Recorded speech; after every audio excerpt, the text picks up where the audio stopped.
Merhaba arkadaşlar, ben Define Kralı. Bütün sevenlerime selam olsun. Şimdi arkadaşlar alan taramanın tutuşunu göreceksiniz. Bu kral alan tarama, sapında aparat var. Yani içinde suya ve doğal kayalara gitmesini engelleyen maddeler var.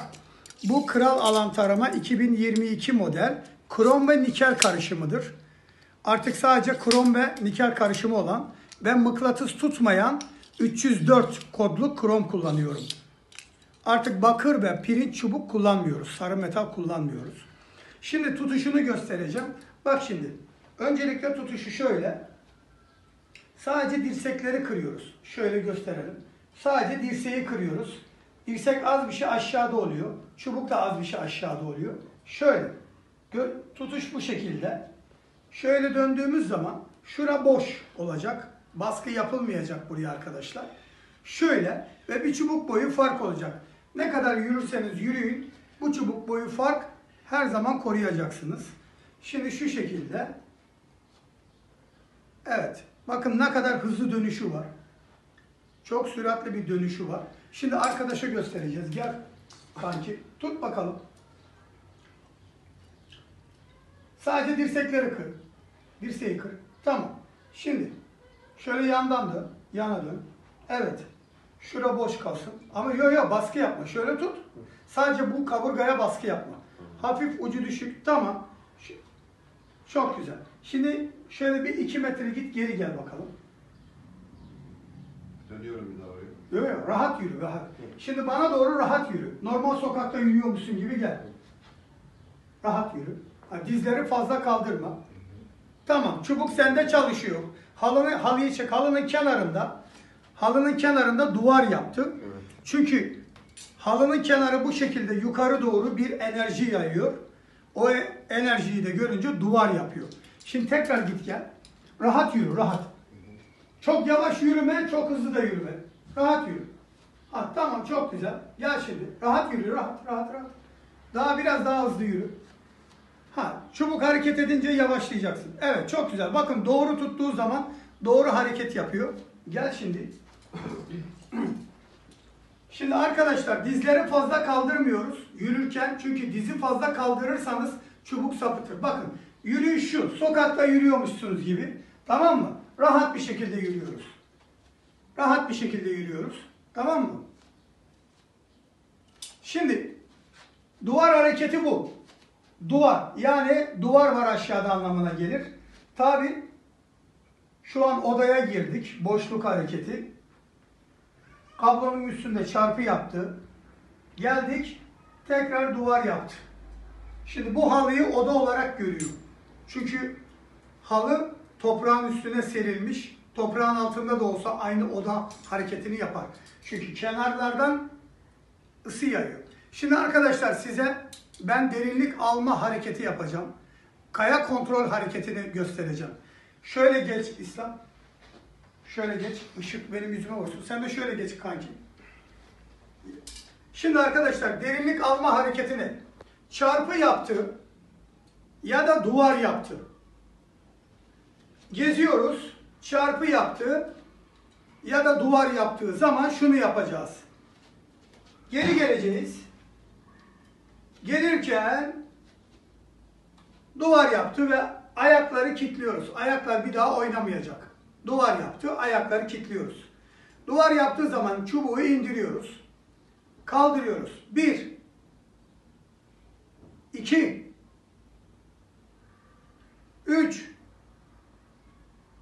Bakın 2'de 3'te kapandı. Burayı duvar olarak algılıyor. Eğer çubuğu duvar yaptıktan sonra ya da çarpı yaptıktan sonra derinlik aldığımız zaman ilkinde duvar ya da ilkinde çarpı yaparsa orada değerli bir şey yoktur. Yani şöyle. Diyelim ki bir kayanın üstündeyiz. Bu bir kaya. Geldik kayanın üstünde çarpı yaptı. Hemen kaya kontrol hareketi yapacağız. Yani derinlik alma hareketi yapacağız. Çarpı tekrar iniyoruz. Bu kayaya üstüne geldim. Çarpı yaptı. Geri gidiyorum 5-6 metre. Tekrar geri geleceğim oraya. Kayanın üstünde çarpı yaptı. Çarpı yaptığı anda ayaklarım artık oynamayacak. Ayak altı oynamayacak. Çarpı yaptı. Kayanın içinde mi bir şey var? Altında mı bir şey var? Kaç metre altında bir şey var? Ya da bir şey yok mu? Kayanın içindeki, Horasan harcının içindeki bir metale mi çarpı yaptı? Sahte işaret mi yaptı? Bunu anlayacağız. Çarpı yapan yerde durdum. Şimdi çubuğu indirdim. 1 2 3 pat çarpı yaptı. 1 metre ayaklarıma kadar gövdemle ayağım arasındaki farkı düşürüyorum. 3 metrede yaptı. 2 metrede hazine var. Kaya 2 metre ise kayanın içinde. Kaya yarım metre ise 2 metre derinlik verdiyse kayanın altında 2 metre derinlikte hazine. Böylelikle boşuna kazmazsınız. Buna kaya kontrol hareketi diyorum ve derinlik alma hareketi diyorum. Bunu ben buldum. Yani bu keşfi ben yaptım. Bu hareketin adına derinlik alma, kayanın üstündeyse kaya kontrol hareketi adını verdim. Şimdi gösterdiğim halde bile anlayamayan çok insan var maalesef. İzlediğini anlayamıyor. Şimdi tekrar yapacağım. Geldik, kayanın üstünde çarpı yaptı. Ayaklarım kilitlendi. Çarpı yaptığı anda. Bacaklar açık. Çarpı yaptı. Burası çok önemli. Aşağıda 2 saniye durduruyorum. 1, 2. Kaldırıyorum. 1, 2, 3. İndiriyorum. 1, 2. Kaldırıyorum. 1, 2, 3. Çarpı yapmadı. İndiriyorum. 1, 2. Kaldırıyorum. 1, 2, 3. Çarpı yapmadı. İndiriyorum. 1, 2. Kaldırıyorum çubuğu. 1, 2, 3. Çarpı yaptı. Ha, kaç metrede? 5 kere kaldırdık indik. 5 metre. 1 metre düş. 4 metrede mal kesin var. Ama eğer kayanın üstündeyim. Çarpı yaptı. İndirdim. Kaldırdım. Çarpı yaptı. Burada bir şey yok. Yani ilk kaldırmada çarpı yaparsak kaya içinde bir şey yok. Kaya altında da bir şey yok. 2 ve katları 2, 3, 4, 5 olması lazım. Yani şöyle. 1, 2. Tamam, altta mal var. Ya da 1, 2, 3. Altta mal var. Anladınız mı şimdi olayı? Ha, şimdi çarpı yaptı kayanın üstünde. İndirdim. Derinlik aldım. İlk kaldırmada çarpı yaptı. Altta bir şey yok. 2, 3, 4, 5, 6, 7, 8, 9 saydığın zaman, indirip kaldırdığın zaman varsa hazine var demektir. Arkadaşlar bakın çubuğu ben kullanırken dizimi fazla kaldırırsam ne olacak? Bakın. Geliyorum. Dizimi kaldırdım. Bakın çubuk sapıttı. Sahte tünel hareketine geçti. Gördünüz mü? Ayağınızı fazla kaldırmayacaksınız. Bakın. Geliyorum. Bir şey yok. Ama bakın dizimi fazla kaldıracağım. Bakın geliyorum. Bakın sapıttı. Sahte tünel hareketine geçti. İşte doğru tutuş, doğru kontrol. Bu çok önemli. Bazıları böyle tutuyor. Bazıları böyle tutuyor. Bazıları böyle tutuyor. Bu ne lan? Çekeceğinlik mi yapıyorsun oğlum? Çekeceğin misin lan sen? Bruce Lee misin oğlum sen? Evet, gel kanki. Şöyle dur. Şöyle yan bak bana. Ha. Şimdi sağ elinde tut çubuğu. Sağsan sağ, solsan sol. Solüsyon. Arkadaşlar bakın çubuk şöyle tutulacak. Bura solüsyon ya. Şu boğum şöyle geliyor boşluğa. Şöyle. Boğum geliyor. Bu şekilde bakın.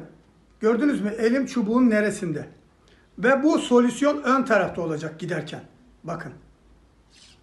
Anladınız mı? Ve arkadaşlar bu sizi dağda korur. Kurttan, ayıdan korur. Ona göre. Evet. Sağ el çek arkadaşı. Tut kanki. Solüsyon ön tarafta olacak. Bak şu solüsyon ön tarafta. Ha tamam, tutuş bu. Biraz daha yukarıdan tut. Tamam. Tamam, tut şimdi. Ha. Şura çok önemli. Bakın. Gördünüz mü? Bazısı şurada tutuyor kanki. Şöyle tutuyor. Niye lan orada tutuyor? Bu ne oğlum? Bu ne? Ha, tut kanki. Ha, şu solüsyon. Ha, fazla sıkmıyorsun ellerini. Tut. İşte bu. Bakın kollar ne kadar gövdeden uzak. Bakın göbek deliğinin hemen üstünde. Kollar bu kadar uzak arkadaşlar. Bakın. Mesafe 20 santim. Bu çok önemli. Böyle değil. Böyle değil. Böyle değil. Ha. Ha, bu şekilde kanki. Şuradan şura boş kalacak, tamam mı kanki? Sonra hadi, tamam mı şimdi? Tamam. Ha. Tamam. İşte bu kanki. Olay bu. Evet arkadaşlar, kendinize çok çok iyi bakın. Bundan almak isteyenler varsa bekliyoruz. Hoşça kalın. Merhaba arkadaşlar, ben Define Kral Ümit Yaman. Bütün dünyadaki milyonlarca sevenime sevgilerimi, saygılarımı sunuyorum. Kral Alan Tarama adını verdiğim 2022 model paslanmaz çelik krom nikel karışımı olan Kral Alan Tarama arkadaşlar. Artık sadece nikel krom satıyorum. Bakır ve pirinç çubuk satmıyorum arkadaşlar. Onlar sakız gibi zamanla kararıyor, yamuluyor, bozarıyor, renk atıyor. Ve üstelik bunlar daha saf, daha iyi bulur. Şimdi arkadaşlar videoları izledikleri halde definecilerin hepsinin ortak bir hatası var. Hepsi aynı hatayı yapıyor. Hata şu: önce gösterdiğim gibi bu şekilde düzgün tutarak, bakın çubuğu bu şekilde düzgün tutarak, sonra yürüdükçe ellerini kaldırıyorlar ya da birleştiriyorlar ya da çok açıyorlar. Bundan dolayı da çubuk saçma sapan hareket yapıyor. Yani doğru tutuş, doğru yürüyüş yapmazsanız ve çubuğun 7 hareketini bilmezseniz, kasa hareketi, kaya kontrol hareketi, derinlik alma hareketi, oda çizme hareketi, tünel çizme hareketi, bunları bilmezseniz hiçbir şey yapamazsınız. Arkadaşlar bakın, videoları izlediğiniz halde bile yanlış çubuğu tutup yanlış yürüyorsunuz. Bakın çubuk bu şekilde tutulur. Bakın gövdeden ne kadar uzak. Bakın. Ve elimin düzlüğüne bakın. Aşağı doğru, bu bilek aşağı doğru inmiş. Bakın göbeğin altında, bakın. Bu şekilde tutacaksınız arkadaşlar. Bakın bir çubuk boyu arada fark olacak. Bir çubuk boyu. Bunu sabit tutacaksınız. Yani bu şekilde yürürken bu şekilde yürüyeceksiniz. Yürürken çubuklar hep aynı aralıklarla yürüyecek. Ama siz ne yapıyorsunuz? Böyle kaldırıyorlar adamlar. Saçma sapan hareket. Bu şekilde yürüyor, bu şekilde yürüyor, bu şekilde yürüyor, bu şekilde yürüyor. Bunlar yanlış, böyle olmaz. Videoyu izlediğiniz halde bile çubuğu doğru tutup doğru yürümüyorsanız boşuna uğraşırsınız. Yanınızdakileri de boşuna avare edersiniz. Boşuna yer kazarsınız. Çubuğu yanlış tutarsanız yanlış hareket yapar. Yanlış yere gider. Derinlik alma hareketini 40 kez gösteriyorum. Derinlik alma hareketini bile yanlış yapıyorsunuz. Bakın, standart çubuk tutma bu şekildedir. Şöyledir. Bir çubuk boyu fark olacak arada. Bu şekilde. Bakın yandan göstereyim. Gördünüz mü? Bakın elim ne kadar önde ve aşağıda. Bakın şurada boşluk var. Baskı yapmıyorum yani. Buraya baskı yapmıyorum. Çubuk aynı bu şekilde. Solüsyon ön tarafta, bakın. Bakın solüsyon ön tarafta. Bakın şöyle tam buğuma dek getiriyorum. Şu şekilde. Tamam mı? Ha. Bu şekilde tutacaksınız. Yani çubukları kaldırmayın. Bu şekilde. Bu şekilde. Yürüyüş modunuz şöyle olacak. Bakın dizi fazla kaldırmadan. Görüyor musunuz? Bakın çubukların arasındaki boşluk hep aynı. Ne kadar da yürürsem yürüyeyim çubukların boşlukları hep aynı. Bakın. Bir kere geri gelirken çubuğu indireceksiniz. Bakın. Ne kadar da yürüsem aynı boşluk. Bakın burada da yürüsem aynı. Burada da yürüsem aynı. Bakın. Gördünüz mü? Aynı. Aralık aynı. Bu şekilde. Siz böyle başlıyorsunuz. Sonra kaldırıp duruyorsunuz. Dozer misiniz kardeşim siz? Dozer kepçesi gibi çubuğu kaldırıyorlar. Böyle başlıyorlar. Sonra yürüyorlar böyle. Böyle olmaz ki. Böyle olmaz kardeşim. İzlediğiniz videoyu bile anlayamıyorsunuz içinizdeki bazıları. Bir yıldır çubuk kullanıyor adam. Beni bir görüntülü ara diyorum. Adam başlıyor şöyle, bakın. Böyle başlıyor, çubuk geliyor böyle. Çubuk geliyor böyle. Saçma sapan hareketler. Kardeşim bu iş ciddi iş. Yapmıyorsan yapmayacaksın. Yapacaksan adam akıllı yapacaksın. Sen gözü kapalı mı arabayı kullanıyorsun? Arabayı gözü kapalı mı kullanıyorsunuz? Şimdi bakın tekrar gösteriyorum. Sadece dirseğinizi kırın. Bitti. Bu. Böyle değil. Böyle bu. Bakın. Bir çubuk boyu fark var. Bu. Böyle yapıyor adam ya. Böyle tutuyor ya çubuk. Böyle tutuyor. Böyle tutuyor. Yani böyle çubuğu fazla sıkmayın. Standart rahat bırakın. Bakın rahat yürüyüş. Mesela arkadaşlar çubuk böyle duvar mı yapmaya başladı? Bakın aynı hizada olacak. Bakın. Gördünüz mü çubuk boyu? Mesela çubuk hareket etmeye başladığı zaman biraz yavaşlayın. Sonra bakın ne yapmaya çalışıyor. Şimdi derinlik alırken de büyük hata yapıyorsunuz. Derinlik nasıl alınır? Diyelim çarpı yaptı. Ya da duvar yaptı. Çubuğu şöyle yavaşça kaldırıyorsunuz. Elinizi bükmeden bakın. Bakın tekrar gösteriyorum. Eli bükmeden yavaşça kaldırıyorsunuz. Mesela 3 metrede bakın. Duvar yaptı mesela. İndiriyoruz çubuğu. Bakın yavaşça. 1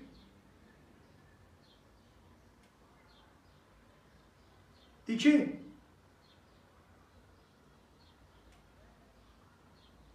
3 Bakın bu el hiç sağa sola gitmeden kalkıyor. Yavaşça. Aynı hizada bakın. Aynı hizada. Gördünüz mü? Bakın. 1 2 3 3'te mi çarpı yaptı? 3 metre, 2 metre. Olay bu. Bunu bilmeniz lazım. Yani hepinizin ortak hatası bu. Binlerce video geliyor. Hepsi aynı hatayı yapıyorsunuz. Kardeşim oda mı çizdi çubuk? Duvar olan yerde dur. Sonra derinlik al. 1 2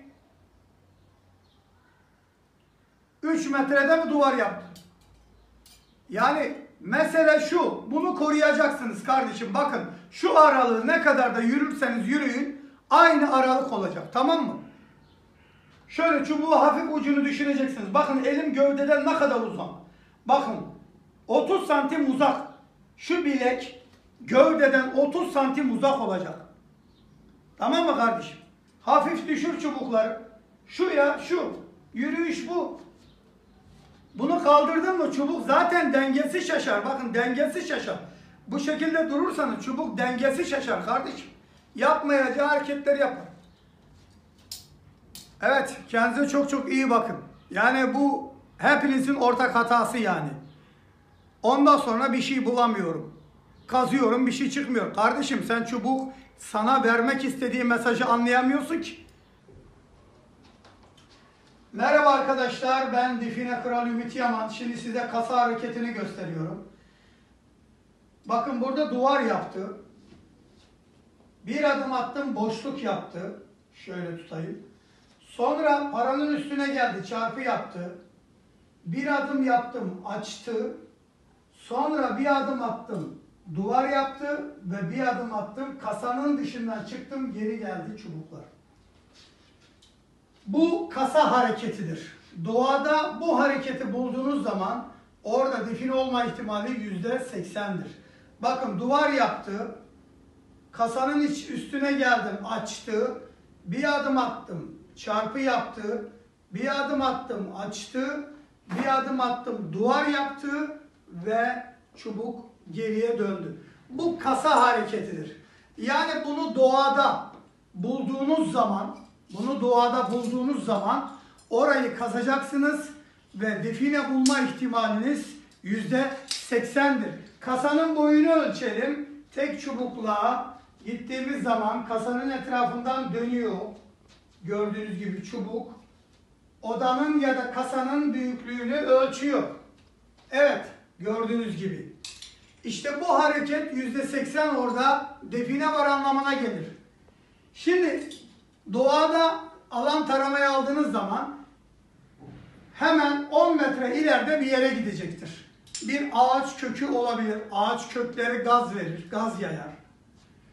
Ondan sonra sincap, köstebek tünelleri vardır. Onların üzerinde böyle çarpı yaparak gider. Yani köstebeklerin tünelin üstünde.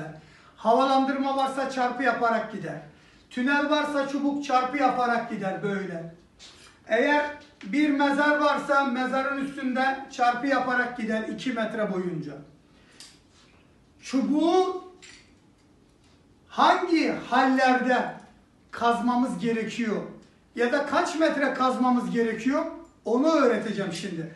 Böyle bir kasa hareketi yaptığı zaman ne yapacağız?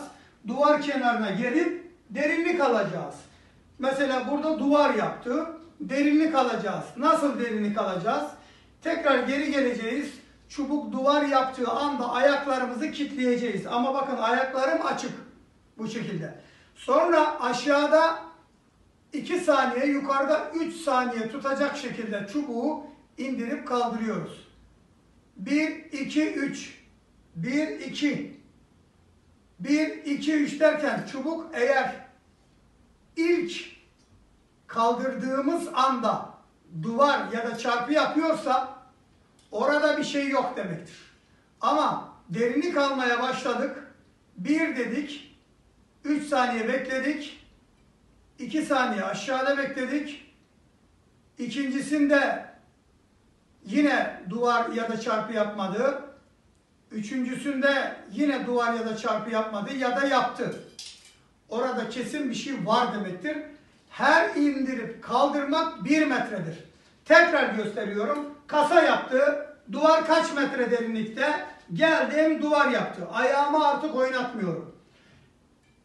1, 2, 3. 1, 2. 1, 2, 3. Duvar yaptı. 1 metre derinlikte kasa var demektir. Yani ilk kaldırmada duvar ya da çarpı yaparsa orada bir şey yok demektir. Kayanın üstünde olsanız bile orada bir şey yok demektir. Kayanın üstündesiniz mesela değil mi? Kayanın üstündesiniz, çarpı yaptı. Geri gelin 2-3 metre. Tekrar gelin. Tam son çarpı yaptığı zaman ayakları kilitleyin. Sonra derinlik alın. 1 kaldırdık, çarpı yaptı. Orada bir şey yok. Ama 1 kaldırdık, yapmadı. 2 kaldırdık, yaptı. 3 kaldırdık, yaptı. 4 kaldırdık, yaptı. Orada kesin bir şey var. Kaya içinde kesin bir şey var demektir. Evet arkadaşlar. Yani şimdi şu çok önemli. Siz ne yapıyorsunuz? Tutuyorsunuz, çarpı yaptı. Aha, burada hazine var diyorsunuz. Kazıyor da kazıyorsunuz. 3 metre, 5 metre derinlik almadan kazıyorsunuz. Şimdi arkadaşlar bakın. Ben bunu gömmem için, ben bunu gömeceksem ne yapmam lazım? Çukur eşmem lazım. Çukur eştikçe alan genişler. Çukurun kenarı genişler. Bunu 5 metreye gömdüğüm zaman ne yapmam lazım? 1,5-2 metre eşmem lazım. Ha, şu kazılmış yerin kenarı olarak hesaplayın ve tam ortasına geldim, defineyi koydum. Ve sonra bunu toprakla doldurdum. Ne yapar çubuk? Kazılmış yerin kenarına gelince çubuk duvar yapar. Sonra açar. Sonra definenin üstünde açar. Sonra duvar yapar.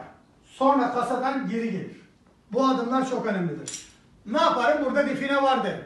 Ama geldim çarpı yaptı. Yani duvar yapmadan önce çarpı yaptı. Direkt çarpı yaptı. Yani direkt çarpı yaptı. Ama ondan önce duvar yapmadı. Orada ne vardır?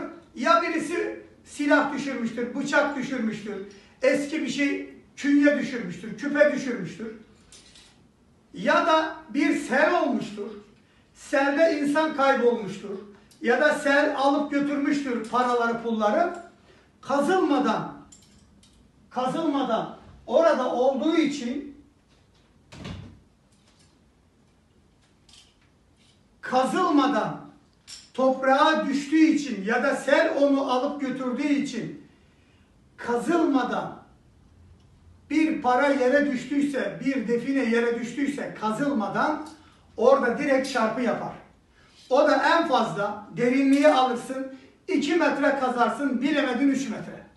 Ama diyelim ki buraya para düştü. Zamanla yağmur, toprak, su aldı gitti. Üstü yarım metre şey yaptı. Çarpı yapar. Duvar yapmaz önce. Çünkü bilinçli olarak gömülmemiş, kazılmamış. Çarpı yapar. Ağaç kökü çarpı yapar. Oradan biri bir taş sökmüştür. Çarpı yapar. Yani özelle kazılan yer önce duvar yapacak. Bunu asla unutmayın. Tamam mı arkadaşlar? Yani çarpı yaptığı zaman oradan bir şey çıkma ihtimali %10'dur. En fazla 3 metre kaz. Ha, diyelim ki buraya bir para düşmüştür. Ya da bir hazine gömmüşlerdir. Üstüne toprak atmışlardır. 3 metre, 5 metre, 10 metre, 50 metre toprak atmışlardır. Aynı tümülüs gibi. Yığma yapmışlardır mesela paranın üstüne. İnce elenmiş toprak attılar ya da. Ha, onda gelir direkt çarpı yapar. Malzemenin üstüne direkt toprak attılarsa, kazmadan. Onda direkt çarpı yapar. Ama dediğim gibi yani çarpı yaptığı zaman ne yapacaksın? Derinlik alacaksın. Kazmadan derinlik alacaksın. Kazdıktan sonra derinlik sıkıntıdır. Ne yaptı? Geldi çarpı yaptı.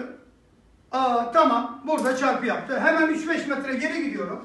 Tekrar geliyorum. Son adımda pat kilitlendi bak. Son adım attım. Artık ayak oynamıyor, ayak altı. Sonra ne yaptım? İndirdim. 1, 2, 3. 1, 2. 1, 2, 3. Çarpı yaptı. Bunu ikinci kaldırmamda çarpı yaptı. 1 metre derinlikte mal var demektir. Aynı zamanda altta bir şey olup olmadığının şeyidir bu, testidir. Bunu unutmayın. Yani hemen dağa gidiyorsunuz. Aa, çarpı yaptı. Kaz oğlum burayı. 3 metre kazdım, 5 metre kazdım. Derinliği almadan kazdım. Bu bir. Kazdım da ondan önce duvar yapmadı. Duvar yapmadıysa kazdım. Özellikle dökülmüş bir ince kum yok. Taş yığını yok. O zaman kardeşim buraya bilinçli bir şey koymamışlar. 2 metre kazalım, bırakalım. Mevzu budur. Onu söyleyeyim. Mesela şöyle düşünün. Plajda biri küpesini altınını kaybetti. Kumun arasında karıştı, dalga geldi, 2-3 metre oldu. Ne olur? Plajda gelir çarpı yapar. Derinliği alırsın, 2 metre verdi, kazarsın. Orada duvar yapmaz. Çünkü düşmüş para. Özellikle kazılıp gömülmemiş para. Üstüne doğal toprak atmış. Anladınız mı? Ha, plajlarda bunları kullanırsanız suyun içinde dahi çok para kazanırsınız. Çok altın küpe bulursunuz, kolye bulursunuz. Mesela bir sandalın kenarında durun, derinse. Bu şekilde sandal, mesela şurayı sandal düşünün. Ben de sandalın tam önündeyim. Böyle tuttum, sandal bana göre hareket etti. Çarpı yaptı. Altta mal var. Suyun içinde. 10 metre, 50 metre, 100 metre fark etmez. Eğer altta bir batık gemi varsa sandalın üstünden aşağıdaki o batık geminin şeklini çizerim. Büyüklüğünü çizerim. Bunu unutmayın. Bu alan tarama nelere kadir arkadaşlar? Evet arkadaşlar. Burada öğreneceğiniz olay şu. 1. Oda hareketi, kasa hareketi %80'dir. Ama bir oda bulduğunuz zaman odanın içinde kemik varsa iskelet boyunca kemik üzerinde çarpı yapar. İskelet boyunca. Odayı buldunuz. Odanın içinde herhangi bir çarpı yapmadı. Odanın dışında da arayın. Orada da çarpı yapmadı. Demek ki orası oda değilmiş. Oda duvarının kenarına gelin. Derinlik alın. Kaç metre kazacağınızı öğrenin. Oda bulduysanız tek çubukla odanın girişi nerede? Mesela odanın girişi burada ya. Tek çubukla çiziyorum ben. Geldi. Çubuk böyle bir atma yaptı. Geri geldi. Ya burada define var ya da giriş var. Bunu asla unutmayın. Evet arkadaşlar. Kral alan tarama. Krom nikel bu. Benim icadım. 2022 model. Artık bakır ve pirinç çubuk kullanmıyorum. Önceki kullandıklarım define buluyor mu? Çok şahane buluyor. Ama bakır ve krom oksitleniyor arkadaşlar. Dayanıklı malzeme değil. Bir de özellikle pirinç, sarı metalin içinde 7-8 maddeden oluşan karışım var. Bu da çok büyük sıkıntı. Saf değil yani. Ben buraları da kroma çevireceğim. Ama bu 304 krom arkadaşlar. Fırçalı krom. Mıknatıs tutmaz. Olay bu. Mıknatıs tutmayan krom bu. Parlak krom değil. Fırçalı krom olarak geçer bu. Mattır yani. Mat olacak. Evet arkadaşlar. Kendinize çok çok iyi bakın. Her şey gönlünüzce olsun. Hoşça kalın. Merhaba arkadaşlar. Ben Define Kralı Ümit Yaman. Bütün dünyadaki milyonlarca sevenime sevgilerimi, saygılarımı sunuyorum. Arkadaşlar bunlar Kral Alan Tarama. Bu Kral Alan Tarama 2021 model. Bakır ve pirinçten oluşuyor. Bakır ve pirinçten, sarı metalden oluşuyor.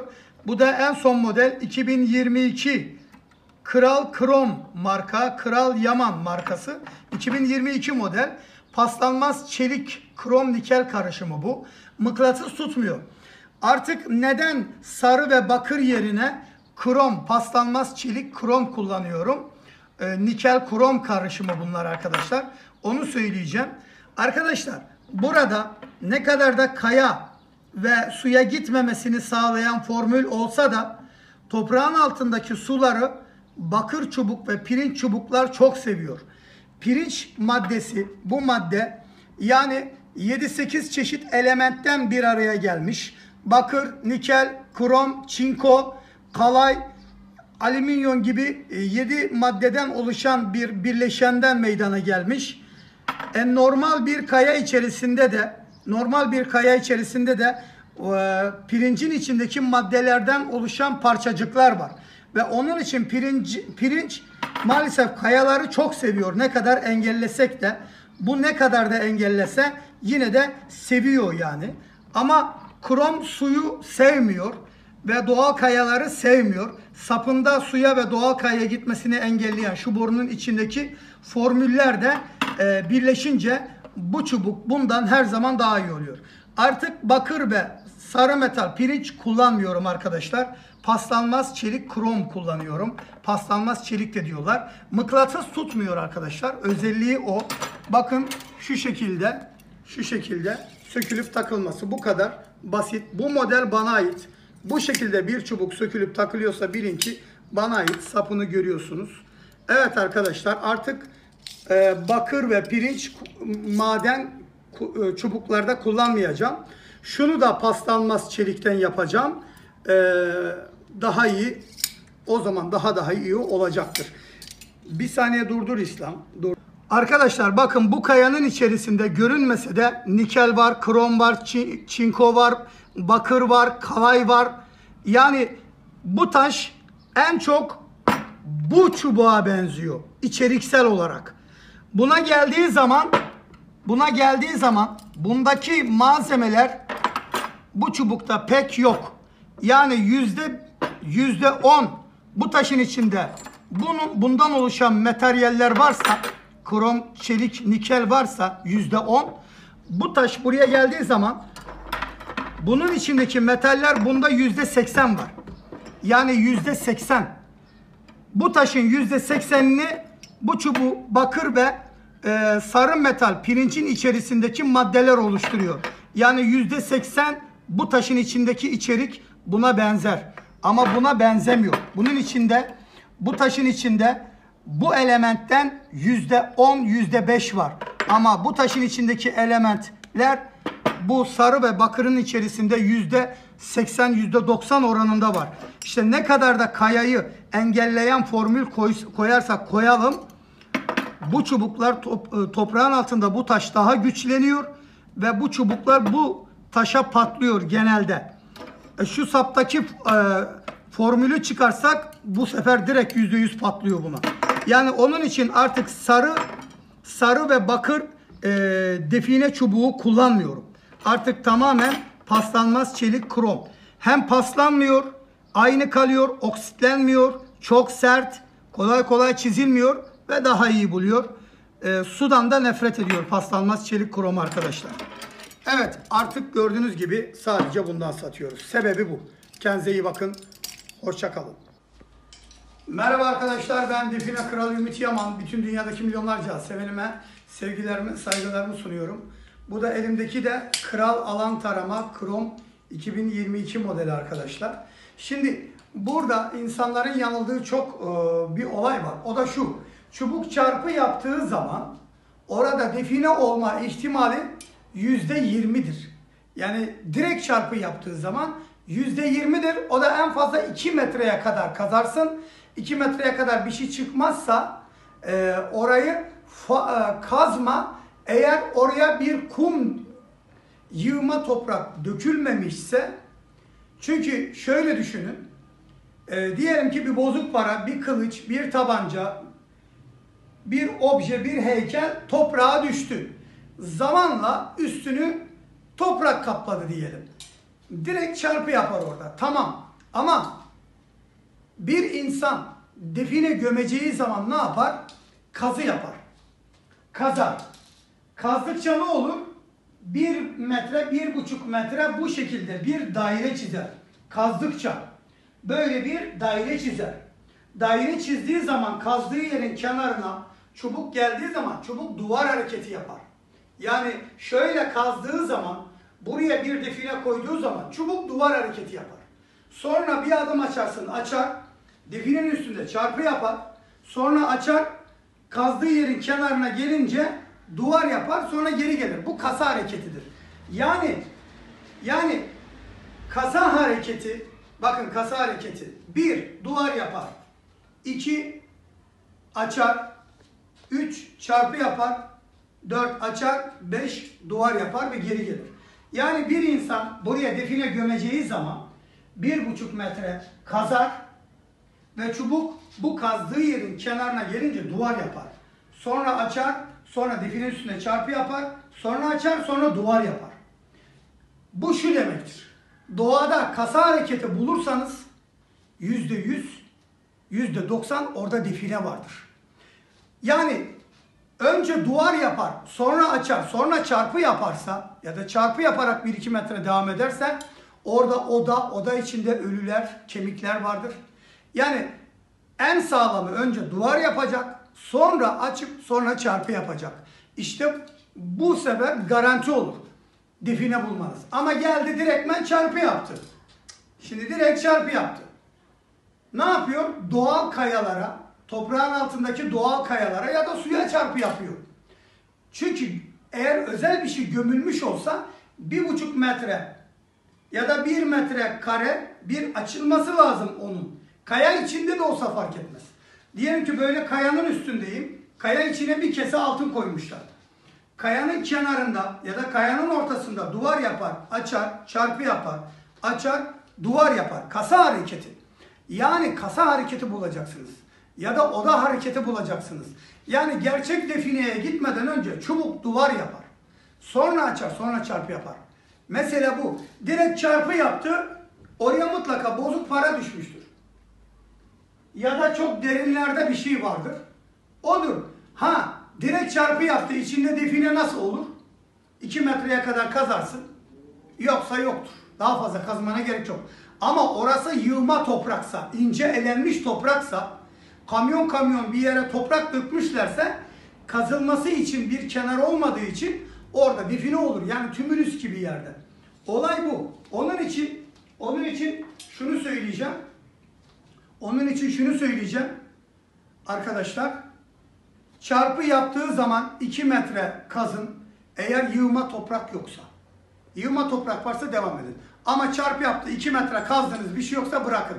Ama oraya toprak dökülmüşse, mıcır, taş yığma dökülmüşse o zaman kazmaya devam edin. Bunu asla unutmayın. Gerçek define bulmak için önce kasa hareketi yapacak. Duvar yaptıktan sonra açıp çarpı yaparsa orada daha iyi garanti define vardır. Yani çarpı yaptı, en fazla 2 metre kaz. Bir şey çıkmadı mı? Demek ki ta derinlerde bir su çukuruna, bir mineralli kayaya çarpı yapmışlar. Ama doğal zümrüt, doğal elmasa da çarpı yapmış olabilir. Çünkü onlar kazılmadan gömülüyor. Yani meseleyi anladınız değil mi? Kendinize çok iyi bakın. Hoşça kalın. Merhaba arkadaşlar, ben Define Kralı. Arkadaşlar biliyorsunuz ki alan taramada sürekli yeni icatlar yapıyorum. 7 yıldır alan tarama şimdi bu modele geldi. Krom nikel karışımı. Şimdi arkadaşlar biz alan taramayı yaklaşık şöyle şuraya. Biliyorsunuz ki bu solüsyonu, yani solüsyon dediğim içinde 7-8 tane suya ve doğal kayaya gitmeyen doğal malzemeler var. Bazen değerli metaller de olabiliyor ekstradan güç arttırmak için. Bu da fiyatını değiştiriyor. Ama bunun içindeki madde asla zararlı değil, çürümez, kokmaz, mahşere kadar devam eder. Şimdi bunu bağırsakla bağladık, iple bağladık. Ama şimdi özel bir tel var arkadaşlar. Bu özel tel özelliği mıknatıs tutmuyor öncelikle. Bu telle bağladığımız zaman alan tarama çok daha iyi verim alıyor. Bizden daha önce alan tarama alanlar varsa arkadaşlar, nasıl bağlayacağınızı da göstereyim. Sıkı olacak, çok sıkı bağlayacaksınız. Şu şekilde. Bizden daha önce alan tarama alan kardeşlerimiz varsa bu telden mutlaka alıp kendi alan taramalarına bağlamaları lazım. Ama 2022 model nikel krom karışımı bu alan taramadan olursa, yaklaş söyle iyice, burayı sıkıca sıkmalıyız arkadaşlar ki hiç gevşek olmamalı. Hiç gevşek olmamalı. Boru, küçük boru ana boruya çok sıkı bir şekilde bağlanmalı. Şöyle kendinize doğru çekerek bağlarsanız çok daha iyi olur. İsteyen 3 tane de bağlayabilir. Evet. Şöyle sıktıktan sonra da burayı kesebilirsiniz. 1, 2, 3 tane de yapabilirsiniz. 2 tane de yapabilirsiniz. Böylelikle ıslandığı zaman tel hemen kuruyor. Hem daha iyi gitmesine sağlıyor. Bir de arkadaşlar şöyle bir şey var. Bu teli kuyumcu tanıdığınız varsa altın kaplama yapabilirsiniz bu teli. Ben yaptırırsam, ben altın kaplattırabilirsem altın kaplama olarak size göndereceğim bu teli. Şimdilik kaplama yok arkadaşlar.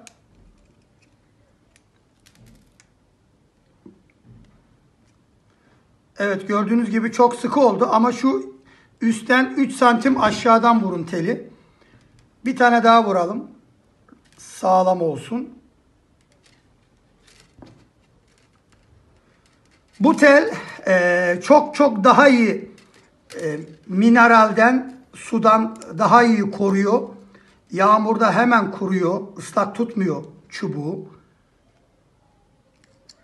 Evet arkadaşlar, şöyle iyice yaklaştır. Şöyle iyice sıkın. Çekerek kendinize sıkın.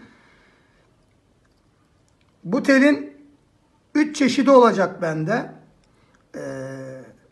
Altın kaplama da yaptıracağım. Onun da fiyat farkı olacak. Şu an benden bu krom alan taramayı alanlar varsa bu telden mutlaka almaları lazım. Bana ulaşsınlar. Kendilerine bu telden kargolayayım. Bu şekilde sıkıca bağlasınlar arkadaşlar.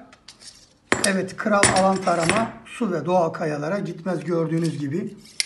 Evet. Kendinize çok iyi bakın. Hoşça kalın. Sevgiyle kalın arkadaşlar. YouTube Define Kralı kanalına sizi bekliyorum. YouTube Define Kralı kanalına sizi bekliyorum. Şöyle de bir resim al. Pardon, şöyle bir resim al. Bir de şöyle al. Tamam. Evet arkadaşlar, şimdi bu solüsyon borusunu alan taramaya sapına bağlayacağız. Bu özel bir teldir arkadaşlar. Yumuşak kromdur bu. Özel yapılır. Evet. Sıkı bir şekilde saracağız. 2 santim aşağıdan saracağız. Şöyle.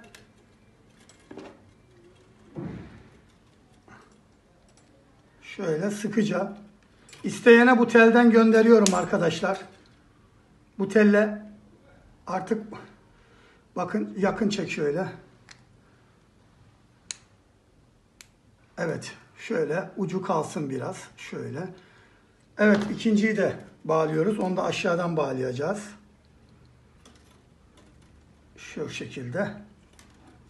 Sıkıca bağlayacaksınız. 3-4 turda attırabilirsiniz. Evet. İşte bu alan taramanın, define çubuğunun yani su ve doğa kayaya gitmesini engelliyor bu boru. Boru ve içindeki malzemeler. İşte bu solüsyon olayı, sapa bir şey yapıştırma olayı tamamen arkadaşlar benim icadım. Gördüğünüz gibi bunun 800 TL'liği de suya ve doğa kayaya gitmez. Biraz daha seçici olsun diye altın parçası koyduk gördüğünüz gibi. Gümüş parçası da koyabiliyorsunuz. Evet, kral alan tarama arkadaşlar. Bakın sökülüp takılması bu şekilde olan, dünyada bu modeli icat eden kişi benim. Bunun adına da kral alan tarama koydum. Evet. Bu çubuğun 7 hareketi vardır. YouTube'a alan tarama 7 hareketi yazarsanız bulursunuz. YouTube Define Kralı kanalına sizi abone olmaya bekliyorum. YouTube Define Kralı. Hoşça kalın.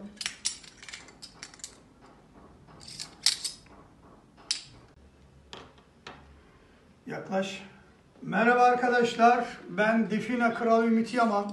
Bütün dünyadaki milyonlarca sevenime sevgilerimi, saygılarımı sunuyorum. Yaklaş şöyle iyice. Arkadaşlar 3 çeşit alan tarama var bizde. 3 çeşit. Sade solüsyon, gümüş solüsyon ve altın solüsyonlu olmak üzere 3 çeşit var. Tabi bunların formülleri üçü de aynı ama ekstradan içine değerli metaller yüklendikçe hem yeteneği biraz artıyor hem de fiyatı biraz artıyor. Sade solüsyon, gümüş solüsyon ve altın solüsyonlu. İşte şu borunun içindeki malzeme, bu gümüş solüsyonlu. Bu da sade solüsyonlu. Sadece formül var bunda. Bunda formül artı değerli maddeler. Bunda formül altı daha fazla değerli maddeler var. Onun için buna altın solüsyonlu, buna gümüş solüsyonlu, buna da sade solüsyonlu diyoruz. Fiyat en düşük sade solüsyonludan başlar. En pahalı altın solüsyonluya kadar fiyat değişiyor. İçindeki altının gramına göre fiyat değişiyor arkadaşlar. Bunda da içindeki gümüşün şeyine göre fiyat değişiyor. Bu da özel tel arkadaşlar. Özel krom yumuşak tavlı tel bu. Böyle ip gibidir bu. Mıknatıs tutmaz. Bunları mıknatıs tutmaz arkadaşlar. Kesinlikle ve kesinlikle mıknatıs tutmuyor. Arkadaşlar bizden define çubuğu alanlar şu T'nin geldiği bölgeye şöyle biraz bantla sarım yaparlarsa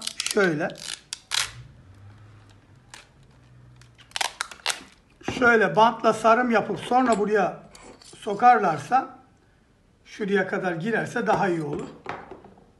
Neden? Çünkü bu pirinç T krom değil ve bu pirinç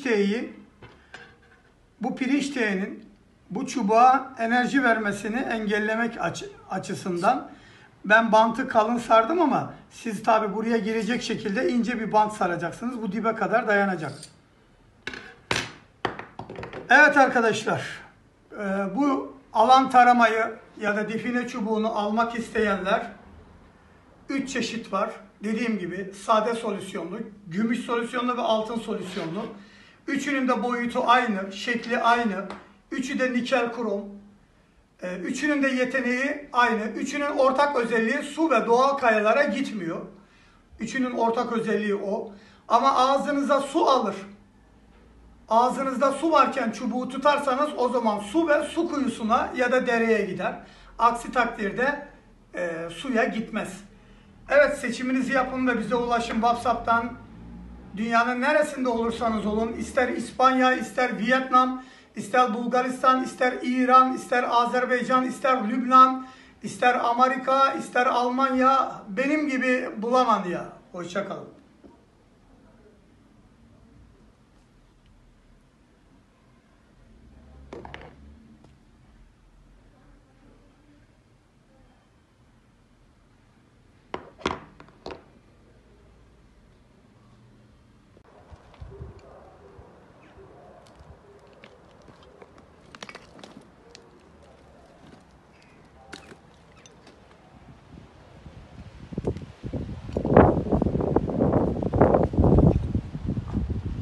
Çekyatın altında boşluk var, ona çarpıyor.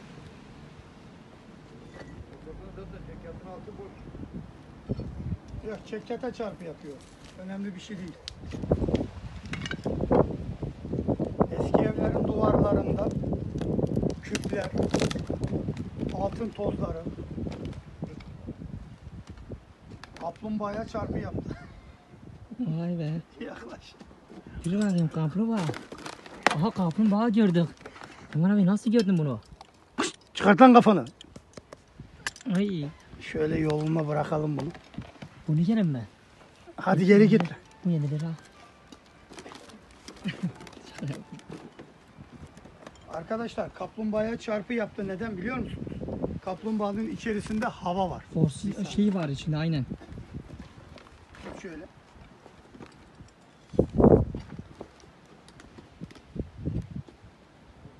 Çarpı yaptı ama bıraktı. Kaplumbağada bir enerji var. Canlı ya, enerji yapıyor bak.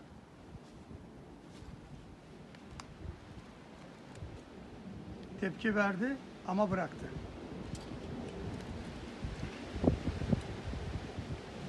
UFO gören masum köylü. Al bakayım yolcu. Evet, eski binada define aramaya devam. Geç karşıma geç. Saniye. Biz çukura düşmeyelim ya, burası berbat. Bekle hemen abi. Hiç oradan çek.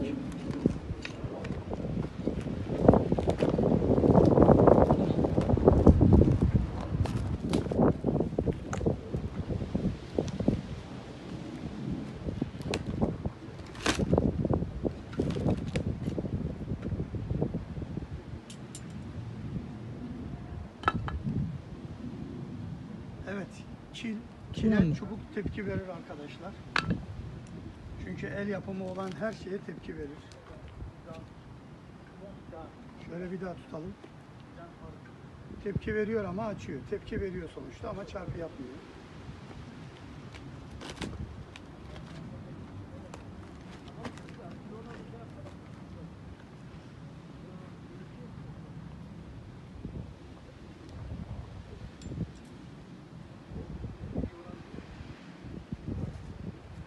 Güzel bir taş. Dur bakayım atsana.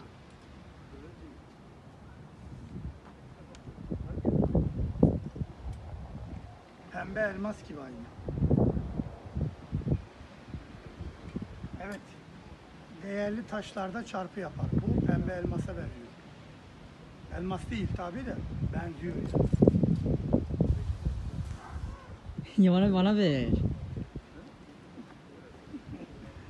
Yıkarız bakalım neye benziyor. Evet, değerli taşlara tepki veriyor çubuk arkadaşlar.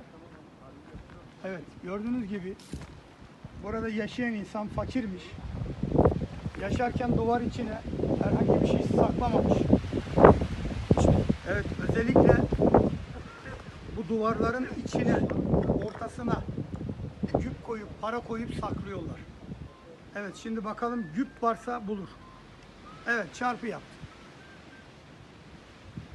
Kimse söylemeyelim Yaman abi. Aha, güp parçası.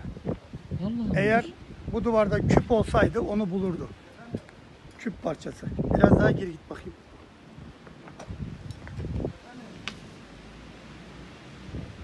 Evet, gördüğünüz gibi duvarı da tarıyoruz. Aha, burada çarpı yaptı. Şu oraya git.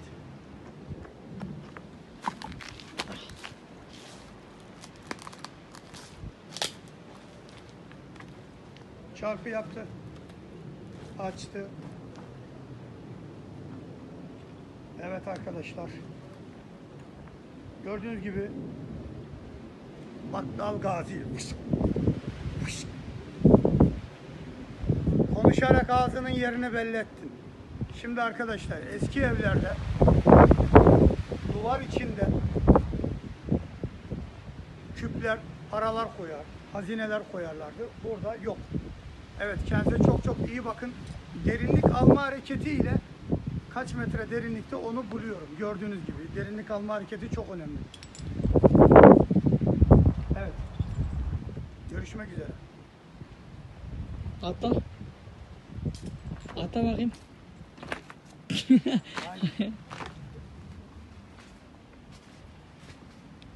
Bunu satmayı düşünüyorum ya. Dur bekle. Gerçekten küpmüş.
Kova kutusu. İçinde alüminyum ve krom.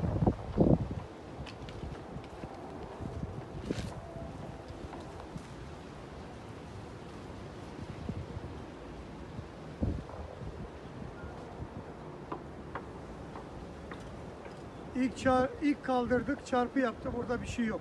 Kola kutusu vardı. Attık oraya. Gördün mü? Evet arkadaşlar. Duvar yaptı. Açtı. Çarpı yaptı. Ve şimdi test yapacağız. Bozuk parayla. Ayakları oynatmayın. Kaldırdık. Çarpı yaptı. Değerli verdi yani burada. Zaten derinlikte 7 metre, 1 metre düş, 6 metre derinlik verdi. Para testi, metal testi de onayladı. Altta değerli metal bir şey olduğunu onayladı yani. Kapat, etrafı çek.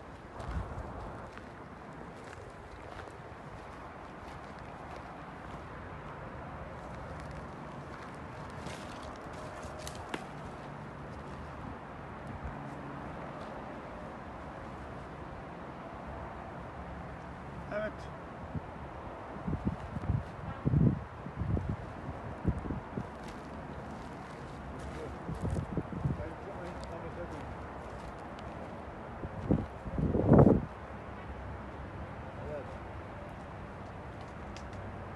Burada bir kaya var. Gel. Bak. Bir. Bir dakika başkanım. Devam et. Devam et. Dur dur.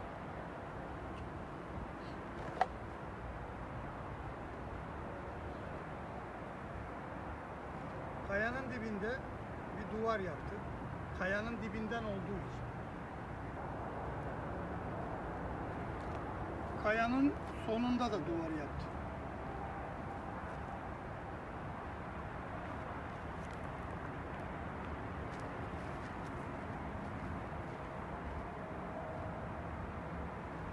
Kayanın kökü buraya kadar geliyor. Burada bir çarpı yaptı. Şimdi burada da bir duvar yapacak. Evet, burada da bir duvar yaptı. Oradan bakmayın. Battal Gazi İstanbul. Bir dakika başkanım. Buradan. Başkanım bir dakika başkanım.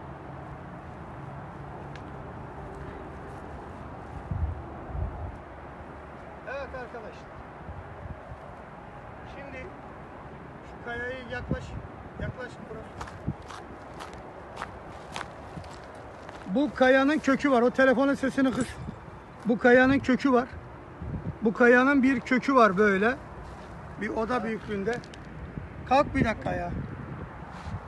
Kayanın kökü var. Kayanın kökü burada. Ama kaya içinde bir şey var mı yok mu onu bulacağız. Önce kayanın kökünü ölçelim.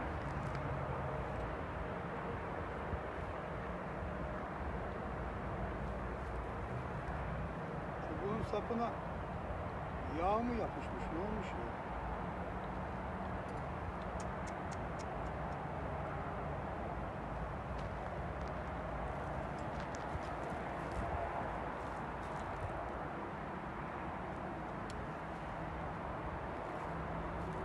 Şimdi kayanın altta kalan yerini ölçüyorum, genişliğini.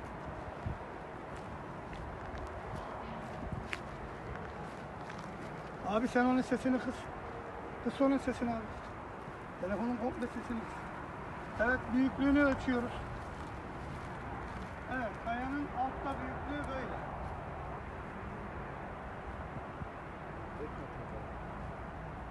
5 metre kadar. Bu doğal bir kaya olsaydı çubuk tepki vermezdi. Bu kaya işlenmiş bir şekilde.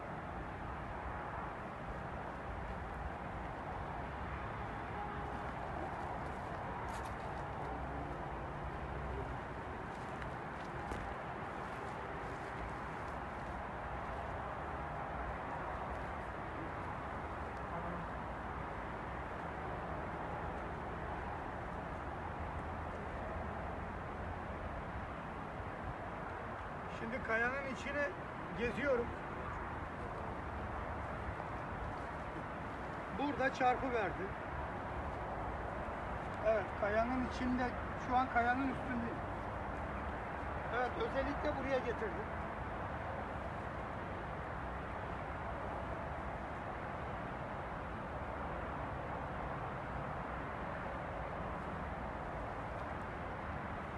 Bir kez daha kontrol edeyim.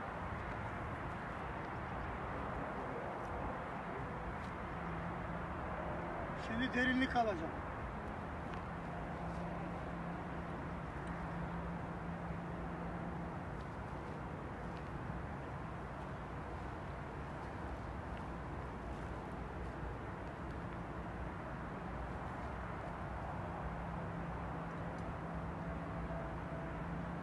Bir, iki, üç, dört,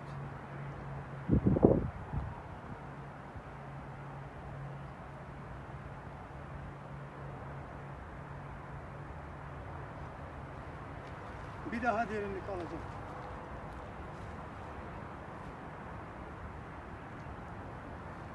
Duvar çarpı. Bir, iki, üç, dört, beş, altı,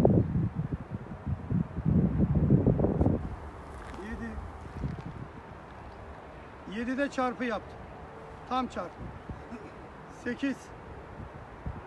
8'de açtı. Yani 1 metre düştük. 6 metre derinlikte bir şey veriyor. Evet, burada 6 metre derinlikte bir şey veriyor. Tamam, kapat.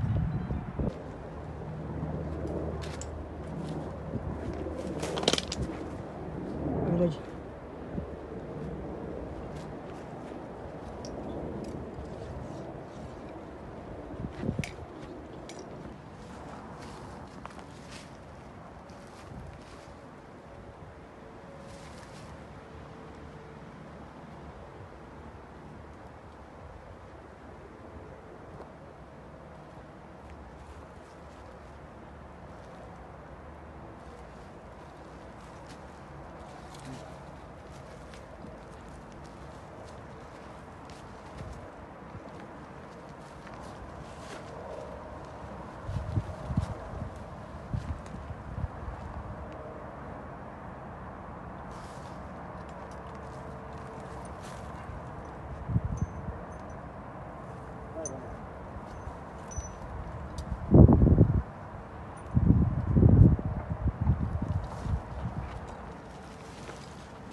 Bunun içinde hava var ya, havaya tepki verir.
Burayı boşuna kazmışlar. Burada bir şey yok.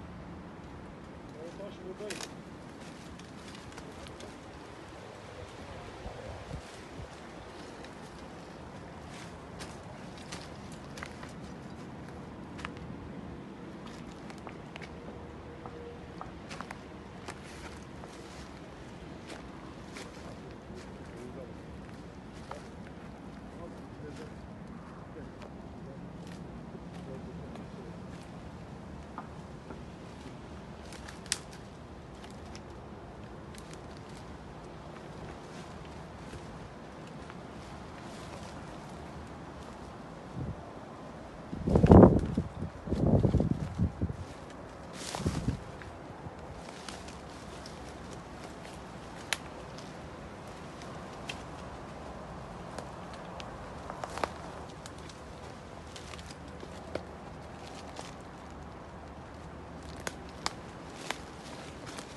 Çubuklarla dans ederim ben.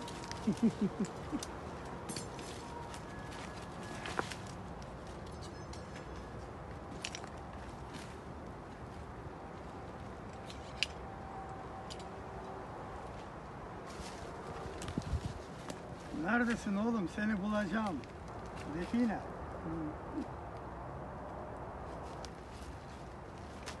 Define kralından kaçamazsın. Gel teslim ol. Gel.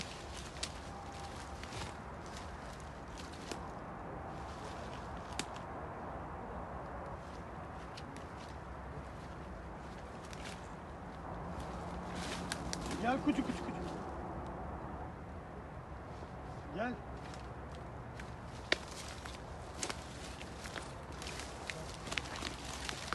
Gel kralına gel define gel.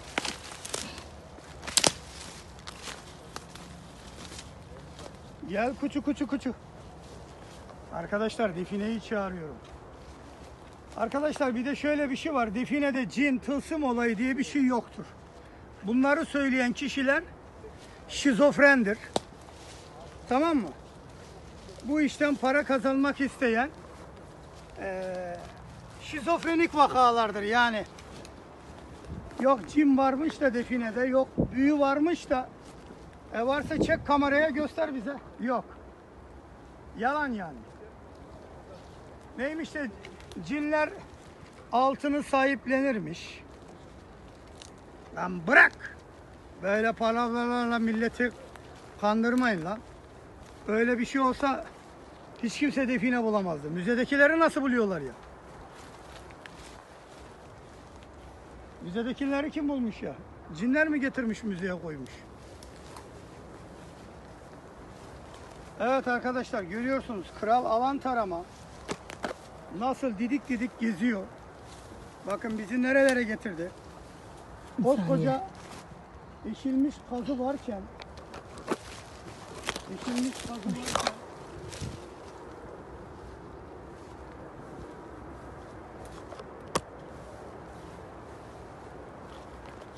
dı kral.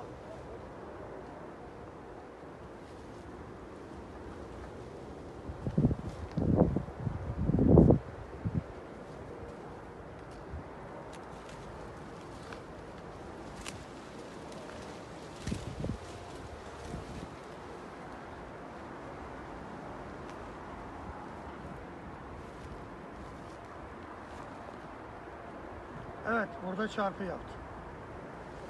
Burada eski bir kesilmiş ağaç var. Çarpı yaptı ama açtı. Arkadaşlar, kesilmiş ağaçların üstünde çubuklar çarpı yapabilir ya da kökü kalmış ağaçların üstünde. Ama bizim çubuk çarpı yapıyor, geri açıyor. Gördüğünüz gibi arkadaşlar didik didik geziyor. O kadar taş var, tuğla var ama bakın hala geziyor. Define arıyor. Kral alan tarama. Define kralı ve kral alan taramanın birleşmesi.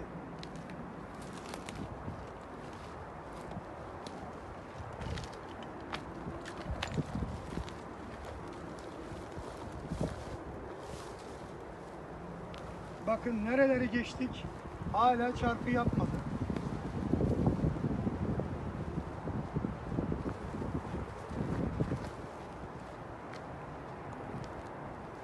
Burada bir eski ağaç kökü var. Ağaç kökünü de pas geçti. Her çubuk ağaç kökünü pas geçmez arkadaşlar. Bunu unutmayın.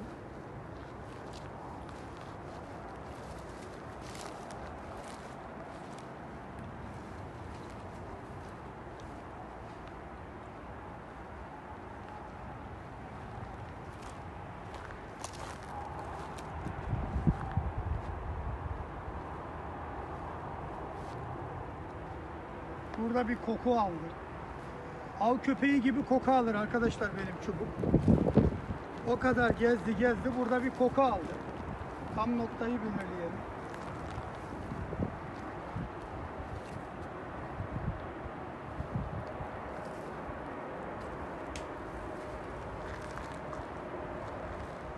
Rüzgarda definenin sinyali sürekli duman gibi yön değiştirir.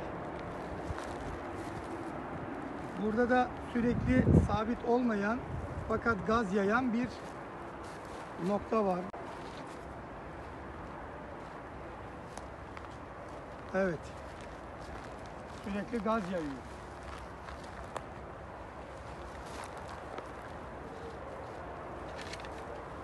Evet arkadaşlar.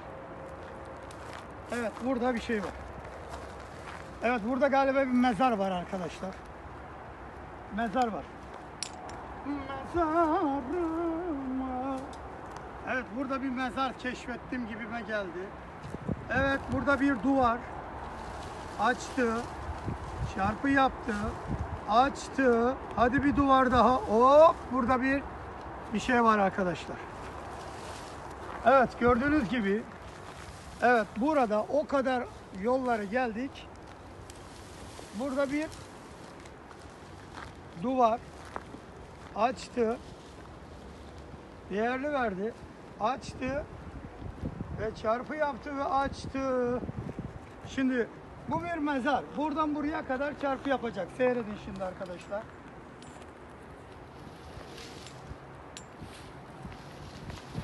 Battal Gazi'nin intikamı. Al bu neler için? Evet, burada biri var arkadaşlar. Buraya birini gömmüşler. Şimdi Mezarın başında duvar yaptık. Ve çarpı yaparak devam edecek. Göreceksiniz. Açtı ve çarpı yaparak devam ediyor. Bakın gördünüz mü? Daha ilk kez geldim buraya. Şimdi açacak, duvar yapacak. Açacak ve duvar yapacak. İşte burada mezar var. Kimi gömdünüz lan buraya? Kimi gömdünüz? Evet arkadaşlar. Şimdi mezar bu şekilde. Mezarın yandan giriyoruz. Yandan girdik mezara. Bir bastık, boşluk. Kemiğin üstünde çarpı yaptı, mezar kemiğin üstünde boşluk ve mezarın kenarı. Evet, bakalım mezarın uzunluğu ne kadar? Yatan kişi kaç santimmiş? Evet, dönüyor. Döndü.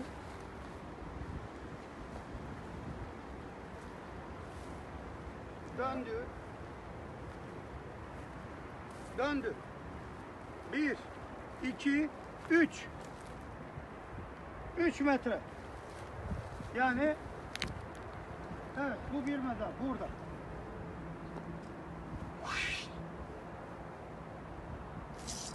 Evet, burada başka.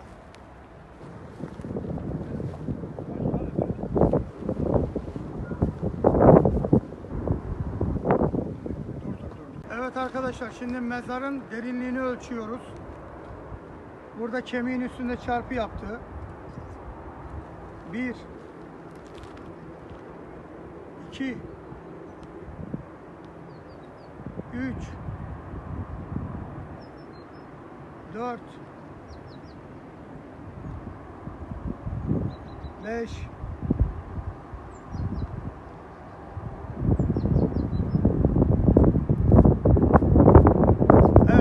5 metre derinlik verdi. 1 metre düş, 4 metre ile 5 metre arasında. Bir de şu duvardan ölçelim. 1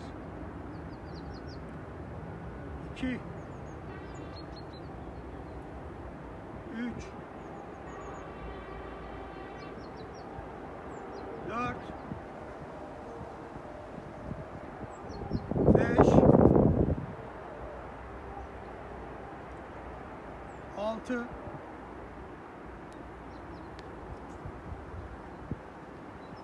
7 Evet, duvarda 5 ile 6 verdi. Ortası 4 ile 5 verdi.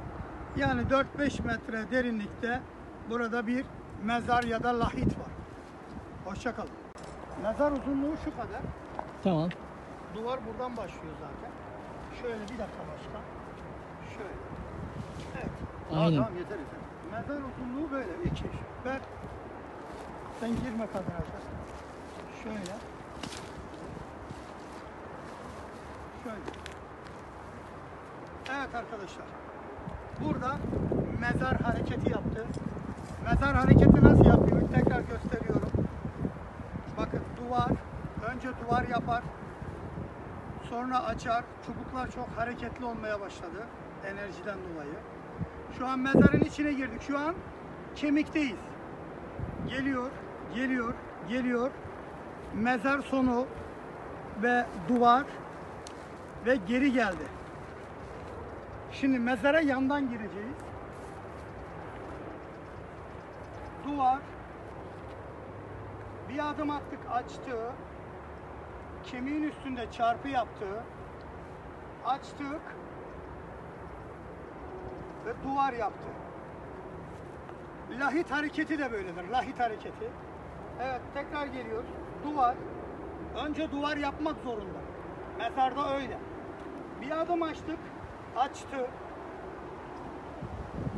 Çarpı yaptı. Bir adım açtık. Açtı. Ve duvar yaptı. Ve çubuk geri geliyor. Şimdi derinliği ölçeceğiz.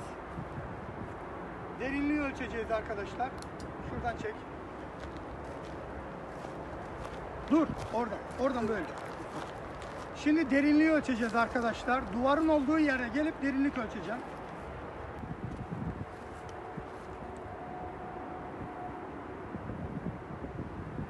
Bu sefer ortasından ölçeceğim. Tam çarpı yaptığı yerde durdum.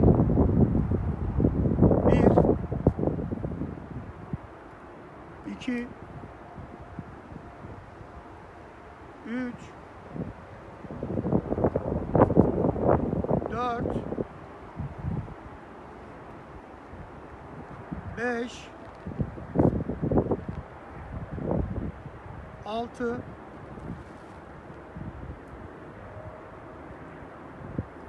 7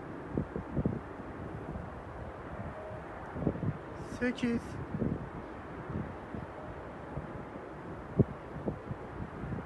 9 10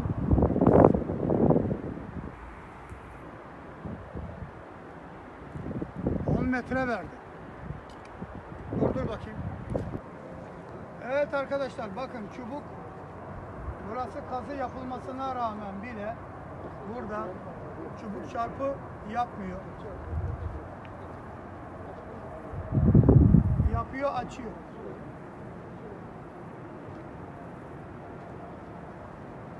Evet, bizim çubuğun özelliği bu. Var mı? Kapat. Var mı burada? Almışlar mı? Başkan, sesin geliyor ya.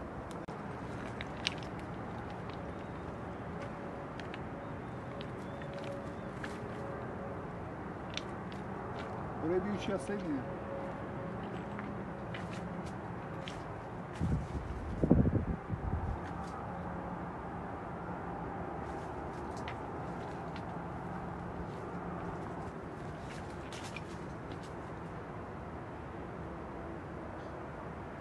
Bir, iki, üç, 4 metre, 5 metre, 6 metre, 7 metre, 8 metre,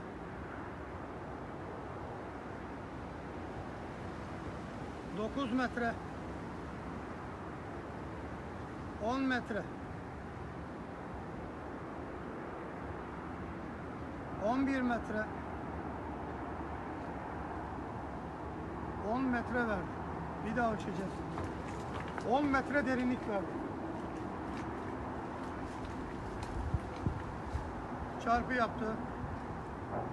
1 2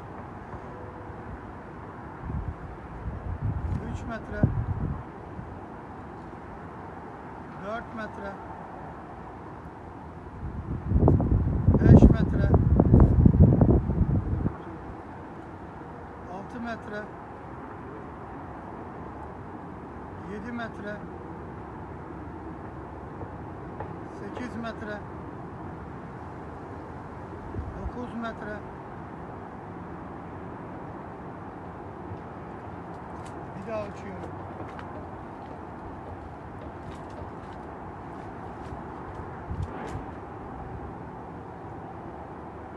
Bir, iki, üç, 4 5 6 7 8 9 10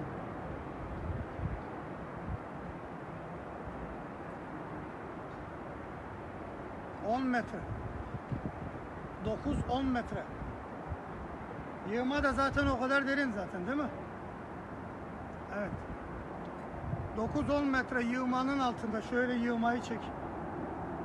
Arkadaşlar, bu yığmanın 9-10 metre derinliğinde tam o noktasında bir define var.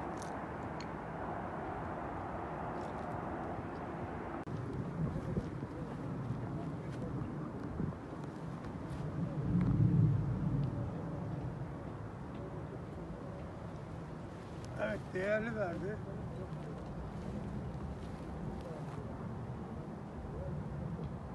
Bir, iki, üç,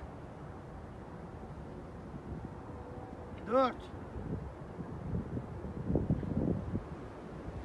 beş,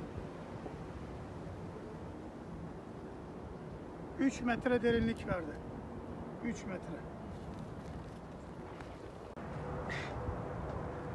Burada tünel var. Evet arkadaşlar, tünel böyle. Şurayı çek, bu çubukla elimin ucunu çek İslam. Elimin ucuna doğru git. Heh, Çek orayı. tamam. Gel böyle bana doğru. Lan bırak, olduğun yerde dön, olduğun yerde. Evet, tünel böyle geliyor. Bu ağaca doğru gidiyor. Buradan da böyle bir tünel var. Yani tünel böyle geliyor. Şu ağaçta giriş var. Şu ucu yığmaya çıkıyor. Buradan da bir koridor vurmuşlar. Bakın şimdi. Şöyle.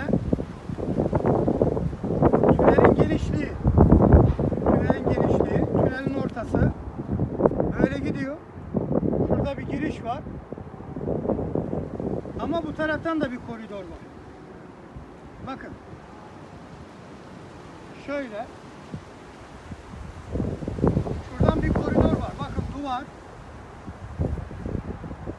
Duvar. Yani şöyle bir koridor var. Şu şekilde bir koridor var. Şimdi bu koridordan giriyorum. Ön tarafa git. Abi telefonunu başka yerde yap. Ön tarafa git. Evet, devam et. Evet, tünelden geliyoruz.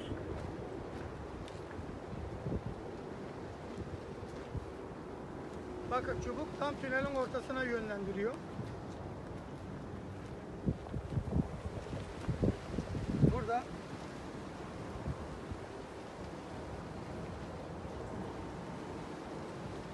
evet, devam ediyoruz. Tünelin üstünden gidiyoruz.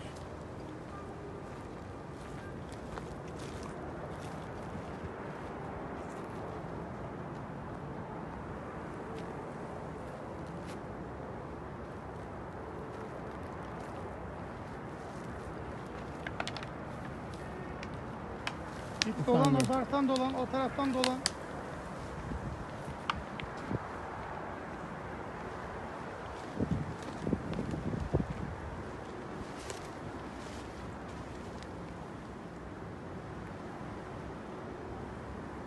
Burada bir taş var. Kayalığı çek.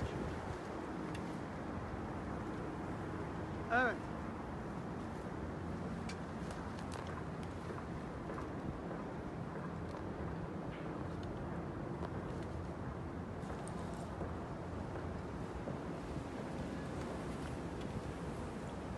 Şurada kaya var. Bak, bu kayalıklar şüpheli.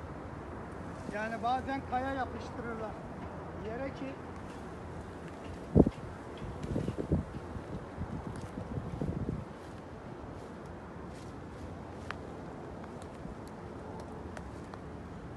bu tarafa geliyorum.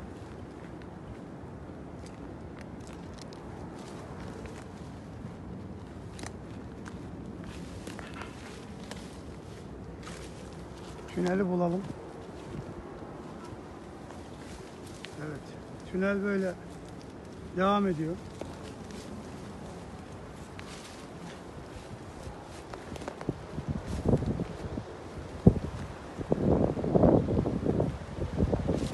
Evet, burada da yığma var, dağ gibi. Evet, evet. Burada da yığma var, çek yığmayı. Evet.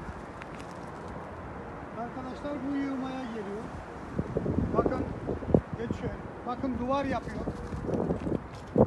Tünelin girişinde duvar yapıyor. Bakın, duvar yapıyor ve açıyor. Ve bakın, tünelin girişi burası. Tünel girişinde çubuk 1-2 metre boyunca duvar yapar. Geç karşıma. Bakın şöyle duvar yapıyor. Tünelin girişindeyiz. Evet, açtı ve tünele giriyoruz.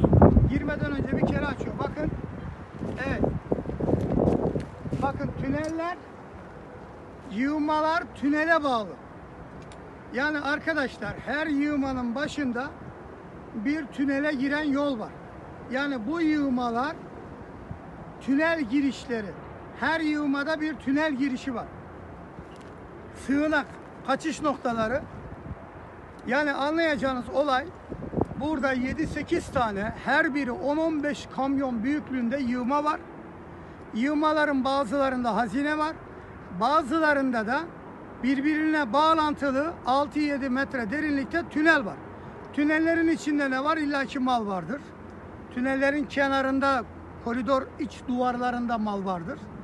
Yani bulunduğumuz bölge çok zengin bir bölge. Zeytin ağaçlarının olduğu yer.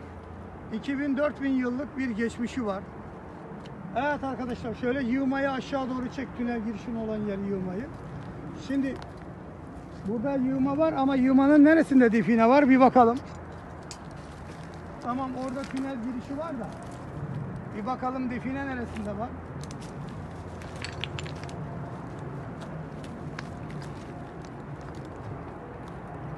Define neresinde var? Evet, burada bir çarpı yaptı, bakalım.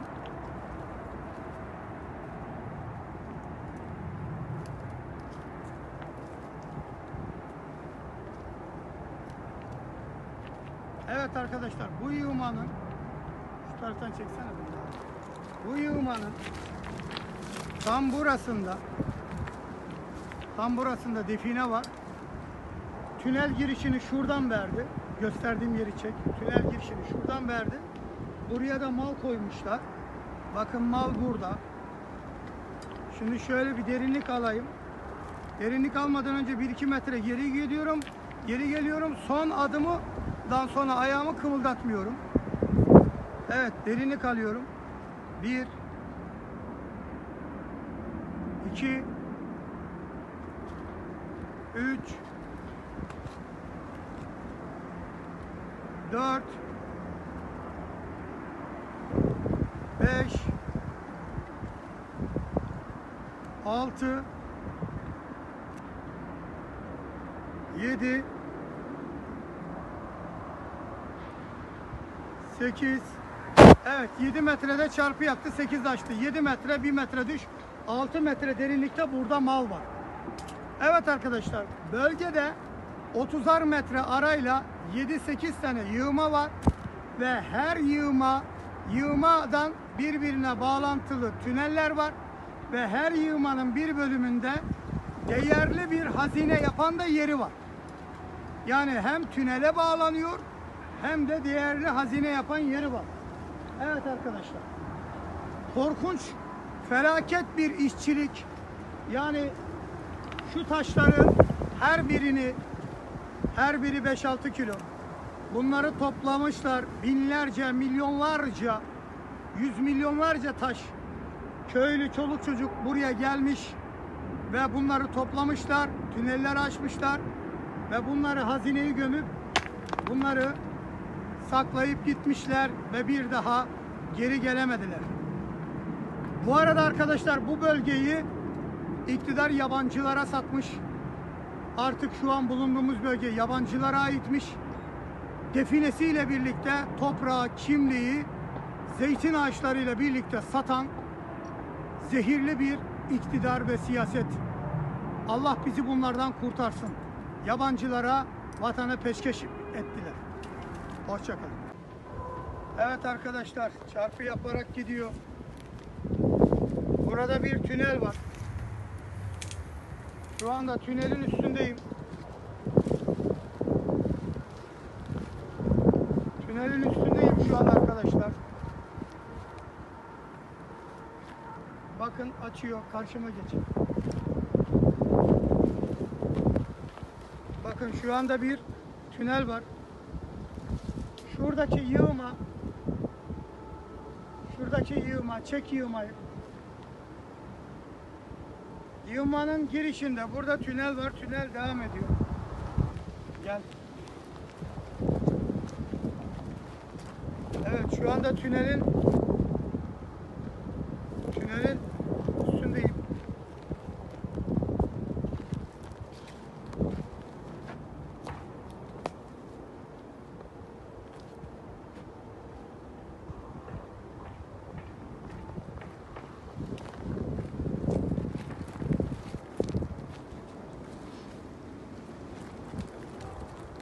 Evet, çubuk şu an tünelin üstünde arkadaşlar.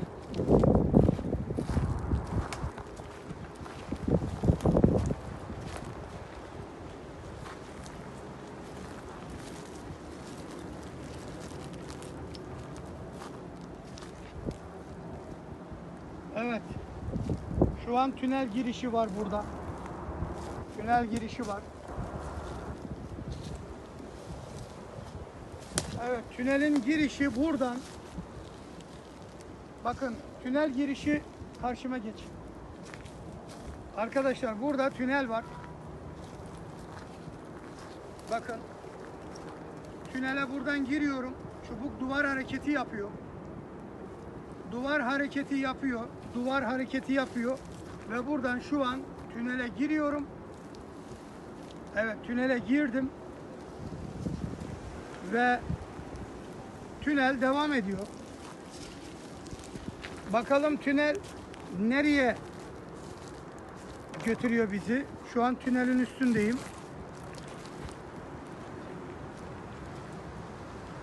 Evet.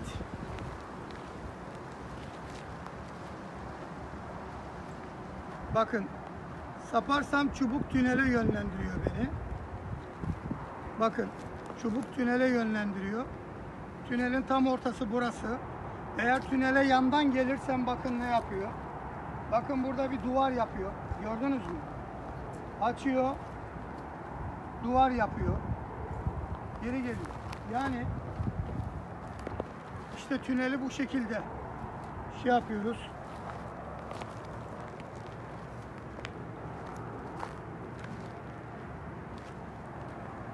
Şu ağacın olduğu yerden tünel girişi vermişler. Şu yığmanın oraya kadar tünel gidiyor.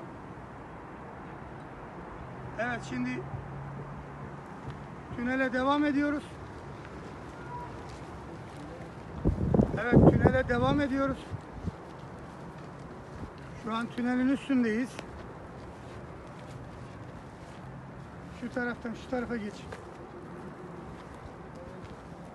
Evet, şimdi bakın tünel yığmaların olduğu yere geldi. Evet. Ayağıma kadar çek. Evet. Şöyle gidiyorum. Evet. Şimdi burada giriş yapıyor. Bakın giriş hareketi. Tünelin giriş hareketi. Duvar yapıyor. Ve duvar yapıyor ve duvar yapıyor. Ve açtı. Ve burada. Yığmayı çek şöyle. Yığmayı yavaşça çek. Ama kimseyi çekme benden başka. Şöyle uzağa çek. Üstüne çık, yığmanın büyüklüğünü bir göster adamlara. Bakın ne kadar, en az 10 kamyon yığma var burada. Gel. Gel şimdi. Buradan giriş var. Tünel böyle gidiyor. O ağaca gidiyor. Ne kadar derinlikteymiş tünel, bir ölçelim. Gel buraya. Tünel ne kadar derinlikteymiş. Tam tünelin ortasındayım. Şöyle geliyorum. 1 2 3 4 5 6 5 metre verdi. 4 metre altta tünel var. Şu kadar geniş. Şöyle. Evet arkadaşlar. Şimdi dur. Evet arkadaşlar, böyle bir yığma daha var. Burada 6-7 tane yığma var. Evet. Gördüğünüz gibi şu emeğe bakın arkadaşlar, şu emeğe. Bunları köylüler arkadaşlar, burada yaşayan, bir zamanlar burada yaşayan Ermeniler papazlar eşliğinde hazineleri gömdüler ve böyle yığmaları yaptılar. Ve bu yığma taşları çoluk çocuk bütün köylü günlerce, aylarca topladı. Hazineyi gömdüler ve yığma taşla üstlerini örttüler. Tabi her yığmanın altında define olmasın. Böyle kontrol edip kazacaksınız. Evet arkadaşlar. Burada bir değerli veriyor.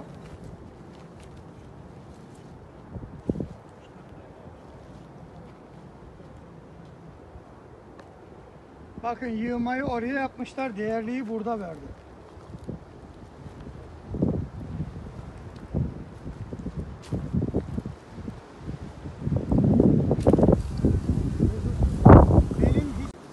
Evet arkadaşlar, tünelin girişine geldik. Bakın kapalı kapalı devam ediyor. Açıyor. Açıyor ve çarpı yapıyor. Bakın şurası çok önemli. Bakın arkadaşlar. Kapalı kapalı devam ediyor. Açıyor ve tünele giriyoruz. Bak. Şimdi tünelin kenarından alıyorum arkadaşlar. Şu an tünelin kenarındayım ben. Şöyle ortasına geldiğim zaman bakın tek çubuk tünelin kenarına atıyor. Şu an tünelin kenarındayım. Tünelin ortasına geldiğim zaman çubuk bakın tünelin kenarına, duvarına yalayarak götürüyor. Evet, gidiyoruz. Bakın. Bakın burada tünel dönüş yapıyor. Duvarı yalayarak gidiyor. Bir saniye. Burada böyle bir kavis yapmışlar. Evet, böyle devam ediyor.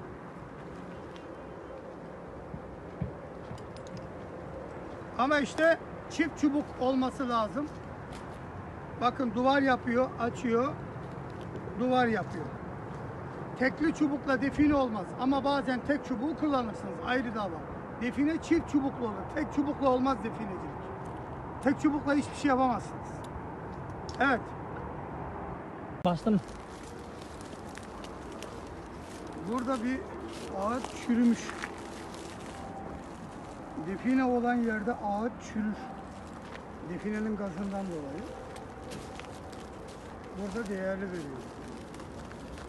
Evet, burada değerli veriyor. Bu iki ağaç da çürümüş. Bak bunun ikisi çürümüş. Bu da çürümüş, bu da çürümüş. Zaten garip bir koku var. Evet. Ağaç çürümüş.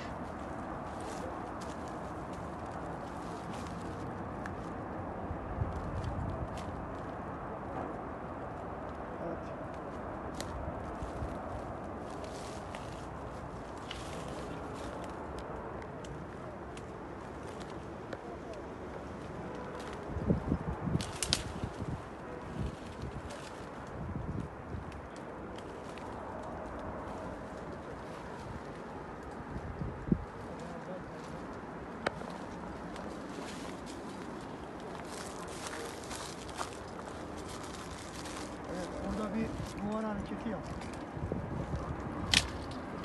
Çürümüş burada var.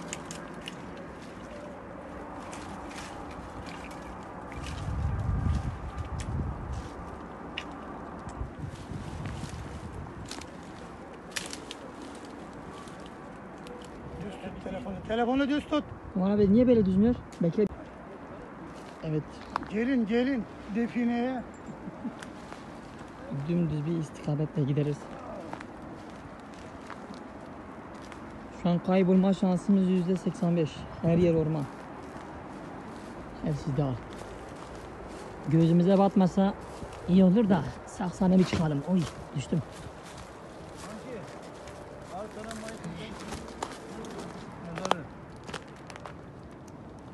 Bu neymiş?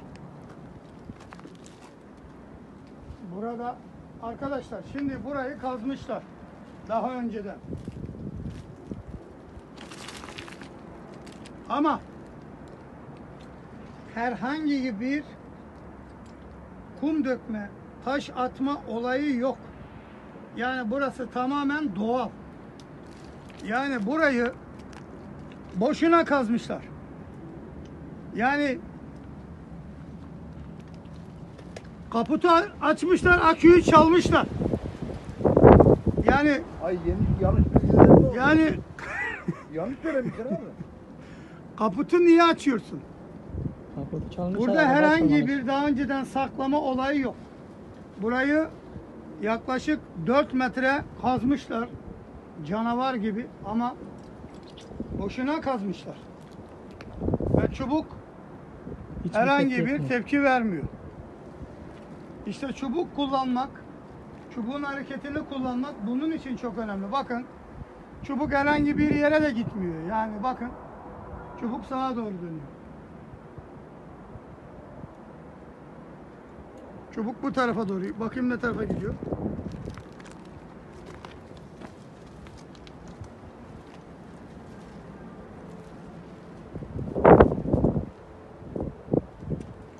Çubuk o tarafa. Bizim az önce kasa bulduğumuz yöne doğru gidiyor. Evet, kapatabilirsin. Hadi. Kapat.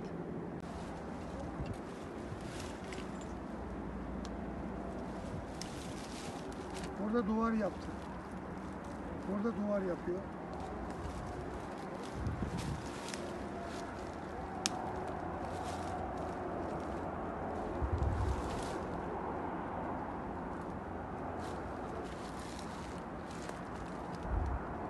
Burada bir şey var.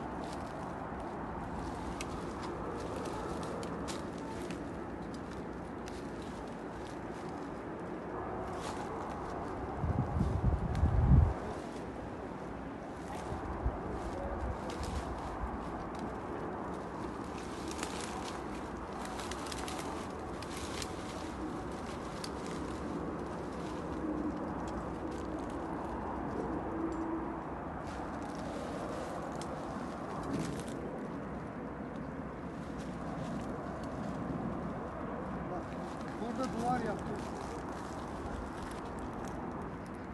Açıyor. Şöyle bir adım gelsene şöyle. Önüm boş. Çarpı yaptı. Açıyor. Evet, burada bir şey var.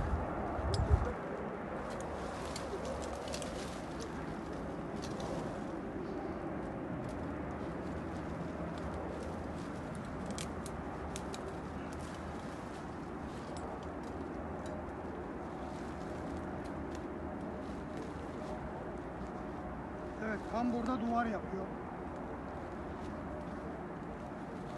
Açtı.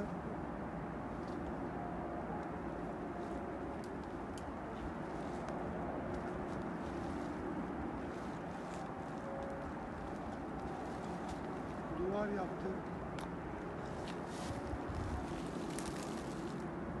Çarpı yaptı. Duvar yaptı. Burada kasa hareketi yapıyor. Duvar çarpı duvar. Yani burada kasa hareketi yaptı. Tam burada. Otların en sık olduğu yerde. Sessiz ol Rambo. Rambo sessiz ol. Evet, burada kasa yaptı. Evet, müze müdürleri definecilerin haklarını yerken bir kez daha düşünün. Definecinin hakkını yiyenin Allah belasını versin. Tamamdır. Defineciler böyle define bulsun. He? Devlet de para vermez. Öyle mi? Kapatmadan geri git. He? Definecilerin hakkı yenir mi lan? Definecinin hakkını yiyen bok yer. Biraz daha geri git.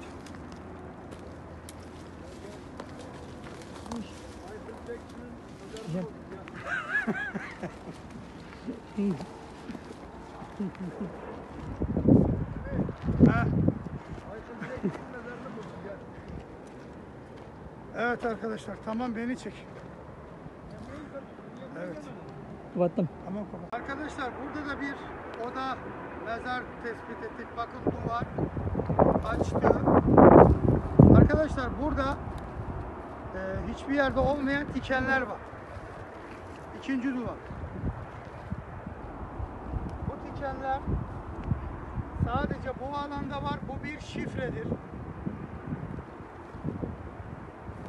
Bakın duvar yaptı, açtı. Burada duvar yaptı. Zaten burada bir çökme var. Zaten burada da kemikler de var arkadaşlar. İnsan kemikleri de var. Yani burada hafif çökme de yapmış. Şu dikenler arkadaşlar bu dağda hiçbir yerde yok. Sadece şu alanda var. Şurada da bir oda tespit ettik. Yaklaş, şu dikenleri çek. Yani bu dikenler de ya da değişik otlar ya da değişik ağaçlar da şifre olarak kullanılıyor. Bunlar ömür boyu mahşere kadar burada bu dikenler olur. Getirir tohumunu atar buraya. Bu bir şifredir yani. Evet, kendinize çok çok iyi bakın. Allah'a emanet olun. Hoşça kalın. Hadi gidelim. Başkan.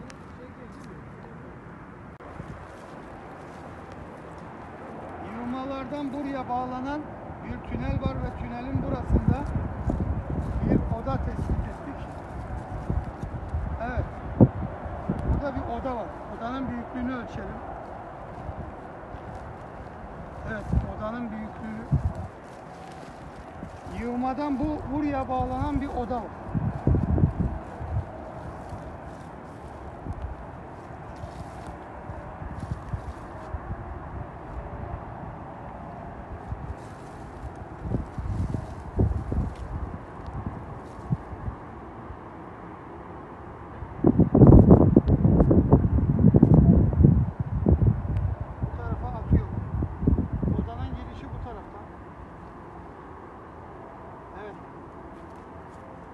Tarafa atıyor. Bakın arkadaşlar, odanın girişinin olduğu yerde çubuk nasıl atıyor? Bakın bu tarafa atıyor. Giriş buradan.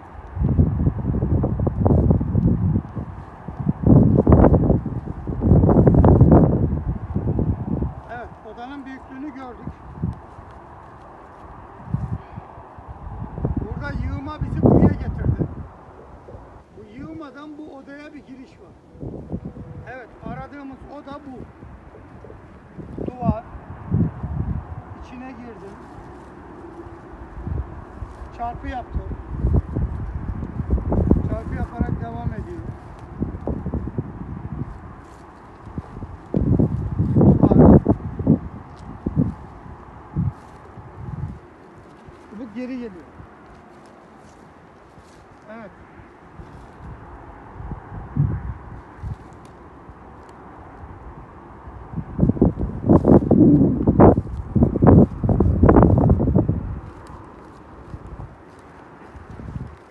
Odanın girişini bulacağım şimdi.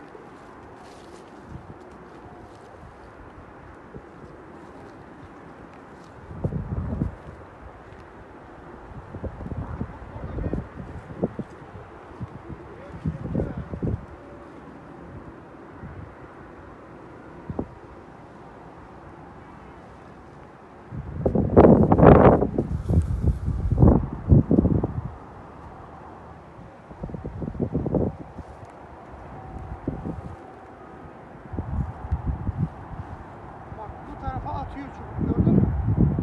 Bu tarafa atıyor. Yaklaş, şuradan bir çeksene.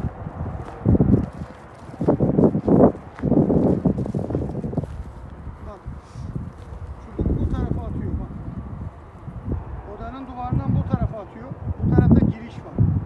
Bir şöyle gidelim.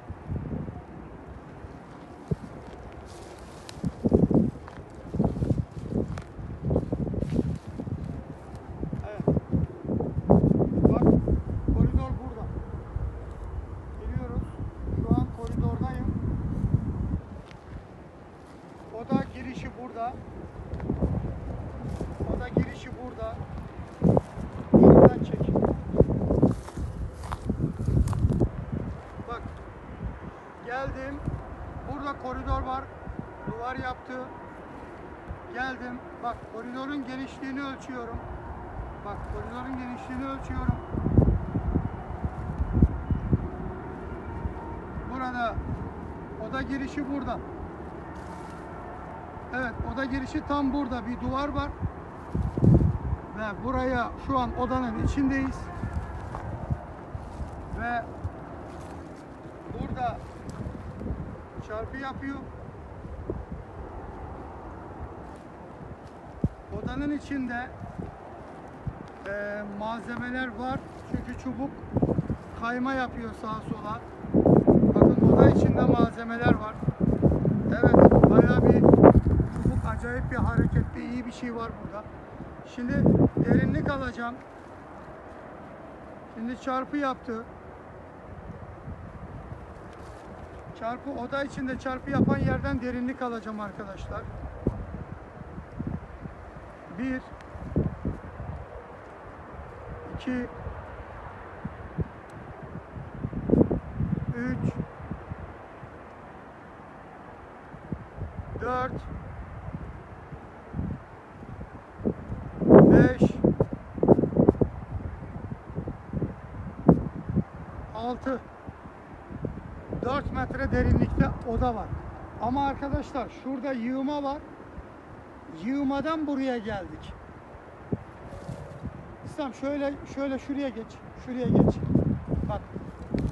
Bölgede arkadaşlar 7-8 tane yığma var.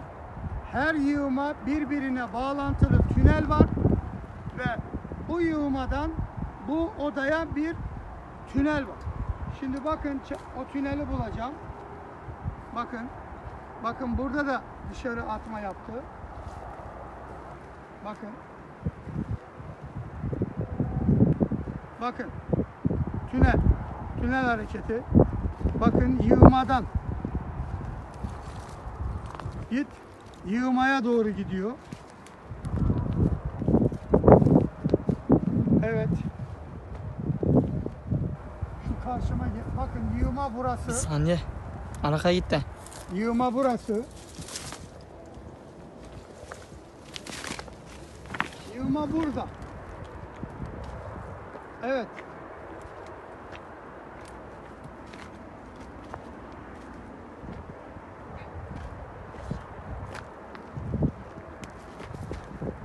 Evet arkadaşlar bakın. Burası yığma. Burada 10-15 kamyon yığma var. Arkanı da çek. Bakın burada duvar yapıyor. Buradan o odaya tünel var. Başkan oradan çekil. Kameraya gir. Şimdi bakın. Buradan geliyoruz. Burada tünelin girişi, yığmadan tünelin girişi var. Ve buradan açıyor ve çarpı yaparak odaya doğru gidiyor. Sen orada dur. Bakın odaya doğru gidiyor. Ve buradan açtı ve oda duvarı yaptı. Burada böyle bir oda duvarı var. Ama giriş oradan, bir de buradan böyle. Giriş oradan. Evet, görüşmek üzere. Hoşça kalın.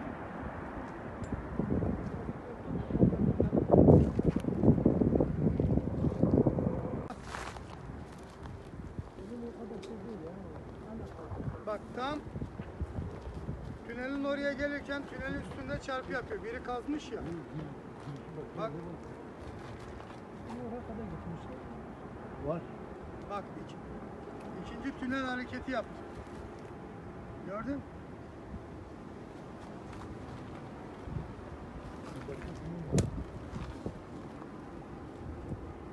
Bak bu da tünel hareketidir. Bu da ikinci tünel hareketi. Sağdaki sağa, soldaki sola. Şimdi tüneli çek. Tüneli çek.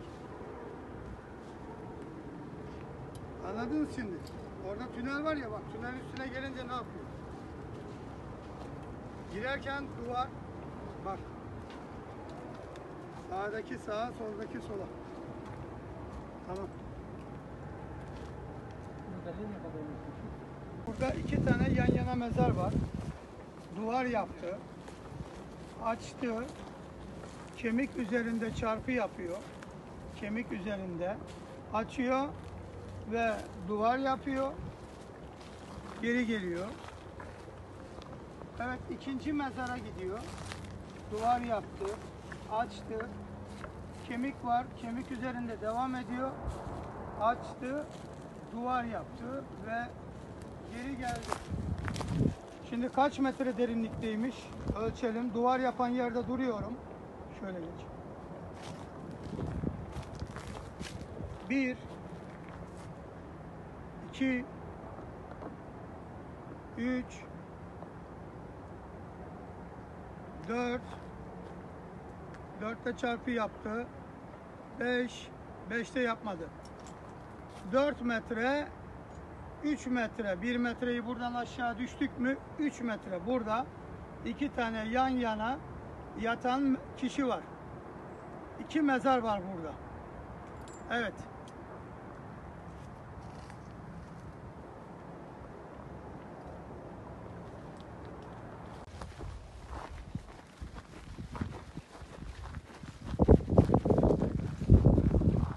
Yokuş aşağı inerken dizlerinizi fazla kaldırmayın.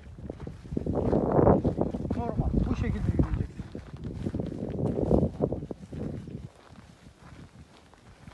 Yandan çeksene beni.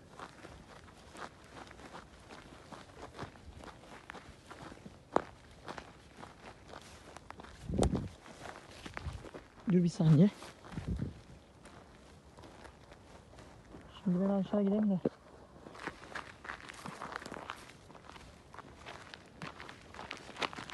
Ay düştüm bana. Düştüm.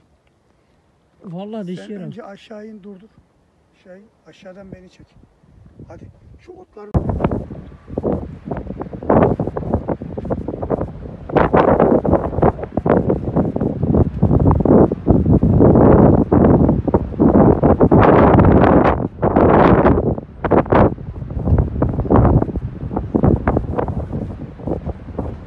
Kayanın temeli.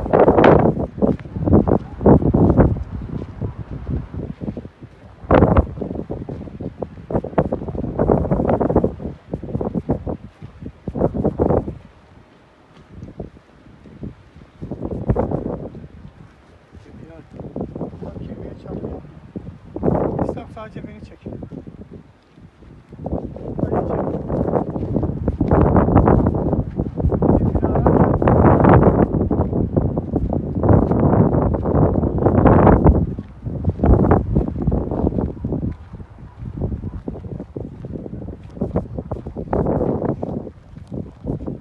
burada bir çökme var.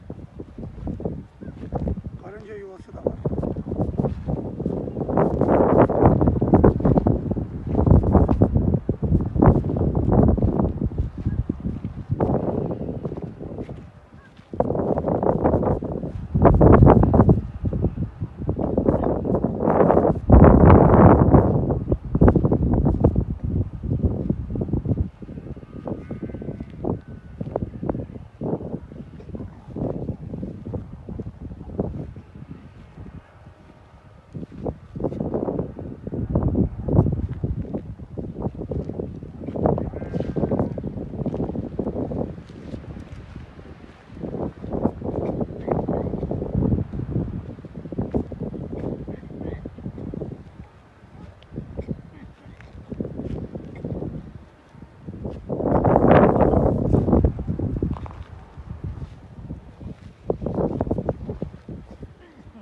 Orada var.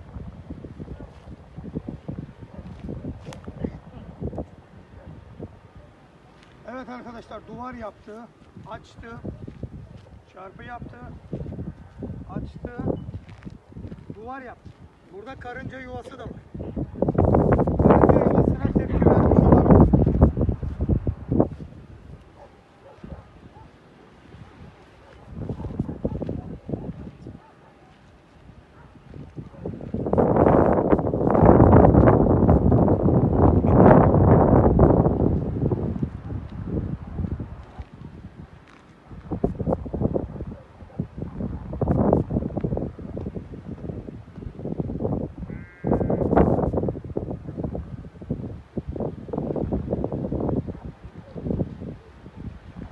Çubuk kelebek yapıyor, enerji fazla olduğu için kelebek yapıyor.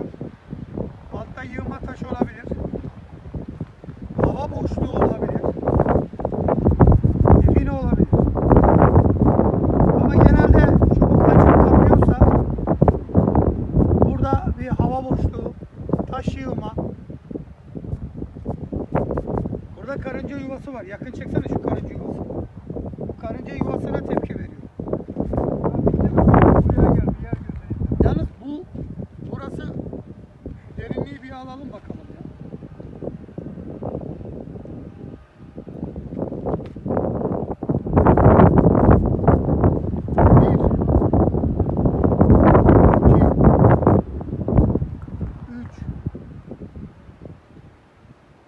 Dört, beş, 6, 5 metre, 4 metre. 4 metre böyle bir alan ver. Zaten bura çökmüş.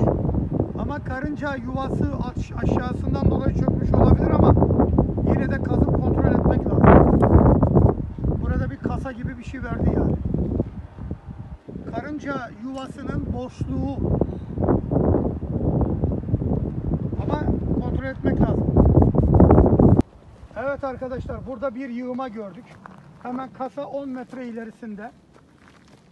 Bu yığımayı şimdi gördüm ben. Evet. Yığıma 10-15 kamyon taş arkadaşlar, gördüğünüz gibi. Burayı da hatta kazmışlar. Kazdıkları noktaya geldim. Evet, kazdıkları nokta yanlış noktaymış. Şimdi yığmanın neresinde mal var görelim bakalım. Evet, bizi bu tarafa doğru götürüyor. Mal burada. Mal burada. Yaklaşık cross. Yaklaştırdım. Etrafı çekme. Sadece burayı çek. Evet arkadaşlar. Yığmanın burasında mal. Oo! Şu harekete bak. Acayip sinyal verdi. Bak nasıl itiyor bak. Aynen. Dur bir saniye. Bak itişe bak. Evet arkadaşlar, burada acayip bir sinyal var. Çubuk açıp kapatıyor. Kelebek hareketi yapıyor. Bu hareketi neden yapar? Altta tünel vardır. Altta mal vardır.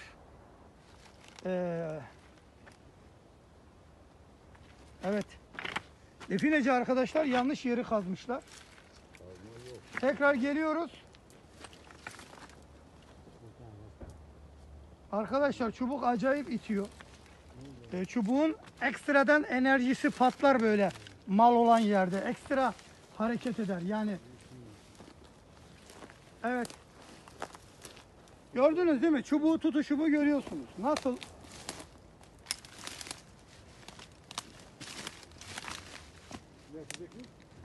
Evet.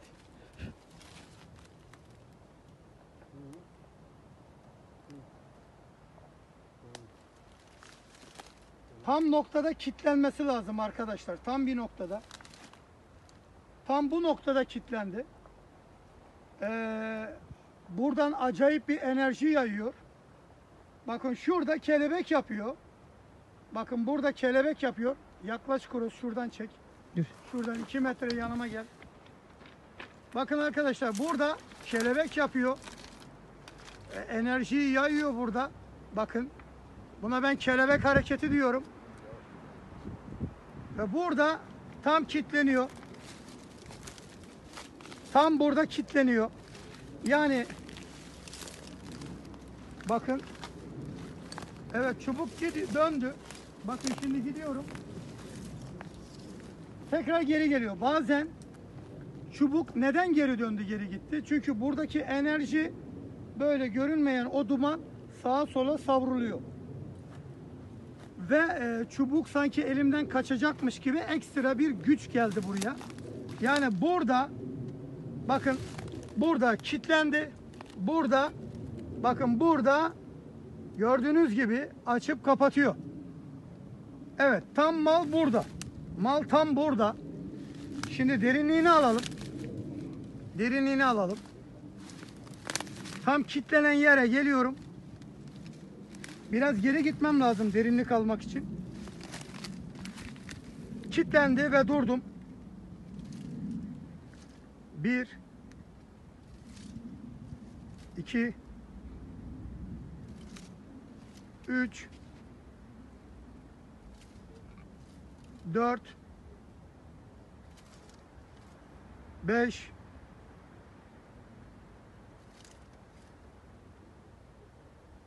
Evet, 6. da açtı. Yani 5 metre, 1 metre düşelim, 4 metre derinlikte burada. Ama bakın buradaki olay ne biliyor musunuz arkadaşlar? Yığma orada, yığma orada, yığma orada, mal yığmanın tam burasında. Tam burasında mükemmel bir işçilik yapmışlar arkadaşlar. Yani kolay değil. 5-10 kamyon taşları buraya taşımışlar. Yığmanın aşağı tarafına git Cross. Oraya bir bakalım. Bir saniye. Ne biçim taşlar buraya bırakmışlar ya. 10 tane kamyon bile yetmez. 15-20 kamyon var burada. Aynen, kamera açısından öyle az gözüküyor da. Kamerada az gözüküyor. Emeğe bak, şu emeğe. Yaman abi aşağı doğru bir de gidiyor. Evet, burada da kitledi arkadaşlar. Yığmaların çeşitli noktalarına define koyarlar. Bakın burada da kitlediler. Evet. Şimdi buradan derinliği alıyorum. Ayağımı oynatmıyorum derinlik alırken.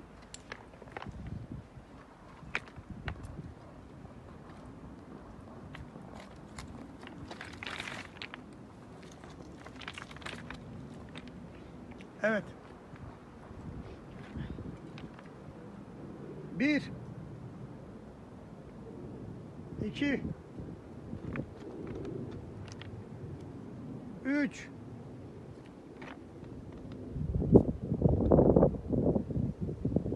4 5 Evet, 4 metre verdi. 3 metre burada altta bir şey var. 3 metre altta bir şey var. Bir de başka yerini kontrol edeyim. Bakın binlerce çeşit taş var ama çubuk her yere gitmiyor. Bakın Burada açıp kapandı. burada çarpı yaptı. Burada çarpı yaptı. Neden? Çünkü burada Demir mi var? Ha. paslanmış dikenli tel var. Gördüğünüz gibi paslanmış mala çubuk çarpı yapar. Çünkü paslanmış mal oksit yayar. İşte çubuğun ne kadar sağlam olduğunu da buradan anlayın. Metale duyarlı. Bakın teli atınca çubuk Açılmaya başladı. gitmedi. İşte çubuğun kalitesini buradan anlayın. Kral alan taramanın kalitesini buradan anlayın. Evet arkadaşlar. Bu taşları nasıl getirip koydular? Her biri 3-4 kiloda. Bu öylesine burada değil miydi? Evet arkadaşlar. Burayı Dur. 150-200 yıl önce buradan göç edenler yaptılar. Bu bölgede yaklaşık 100-150 adet yığma var böyle. Kimisinin altı boş, kimisinin tünel girişi var. Kimisinde define var, kimisinde yok. Evet, define orada. Burada 3 metre verdi. Burada da bir şey var. Orada da bir şey var. Evet arkadaşlar, kendinize çok çok iyi bakın. Tamamdır. Şöyle şarjı çıkartayım, dur.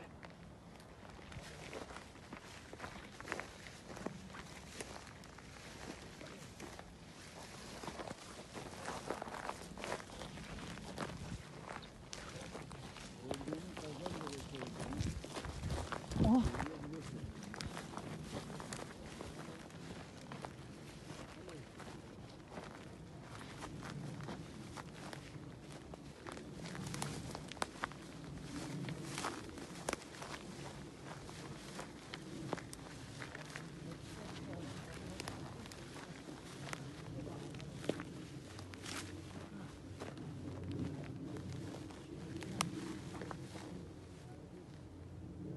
Evet. Buradan çapraz yaptı.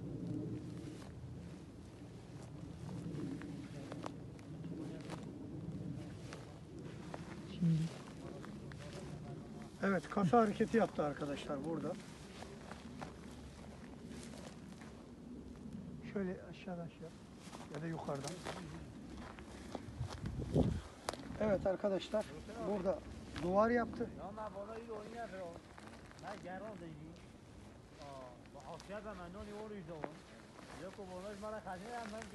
Duvar yaptı. Ama meye koymaz ki sultana kira. Ben bu koymaz mı balı? Ne ki koymaz.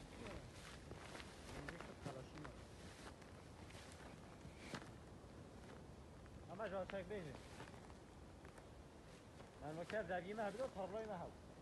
Kendi mekanın evet top diyor ters top bir. Evet, burada ne var dergi? duvar açtı, çarpı yaptı, açtı, kasa yaptı.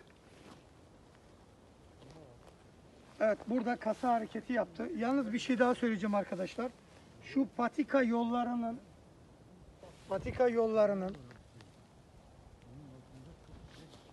olduğu yerlerden karşıdan karşıya geçerken duvar yapabilir.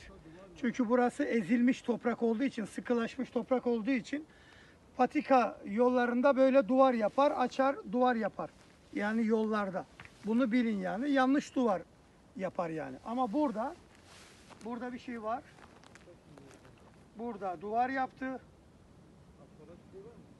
Bir adım attık, açtı. Duvar yaptı. Çarpı yaptı. Açtık. Kapat. Yani burada kasa hareketi yaptı. Bakalım kaç metre derinlikte?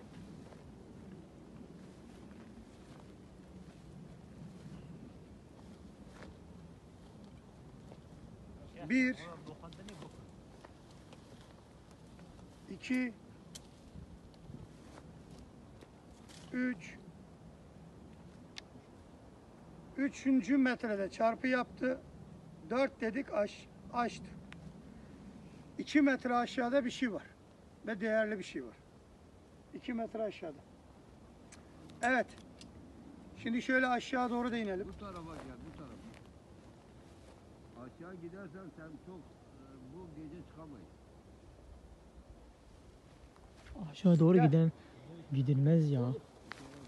Aşağı doğru gidilmez. Sana.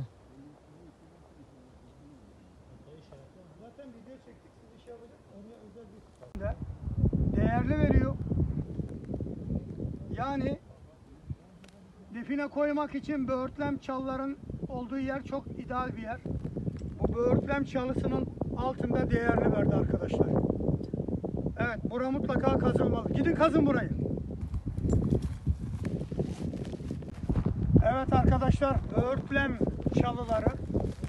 Arkadaşlar eskiden böğürtlen içine define koyarlardı. Ondan sonra da ya da böğürtlen yoksa böğürtlen tohumları atarlardı.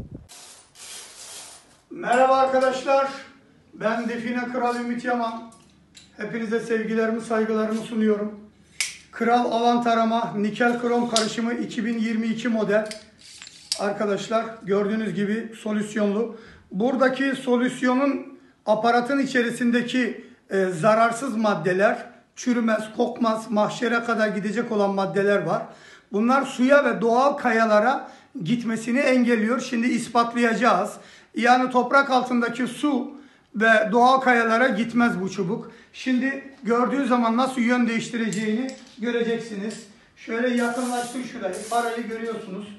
Şu kayayı ve suyu görüyorsunuz arkadaşlar. Buraya koyuyorum kaya ve suyu. Gördüğünüz gibi kaya ve suyu üstünde çarpı yapmayacak. Şimdi göreceksiniz. Evet. Tutuyorum ve kaya ve suyun üstüne gidiyorum. Bakın nasıl dönüyor. Burayı yaklaştır. Tekrar alıyorum. Bakın arkadaşlar. Su ve kayanın üstüne gidiyorum. Çubuk dönüyor arkadaşlar. Bakın. Ve etrafından dönüyor. Ve paranın üstünde çarpı yapıyor. Ve geri geliyor. Bakın arkadaşlar. Çarpı yapıyor. Ve geri geliyor. Şimdi tekrar bir deneme yapacağım.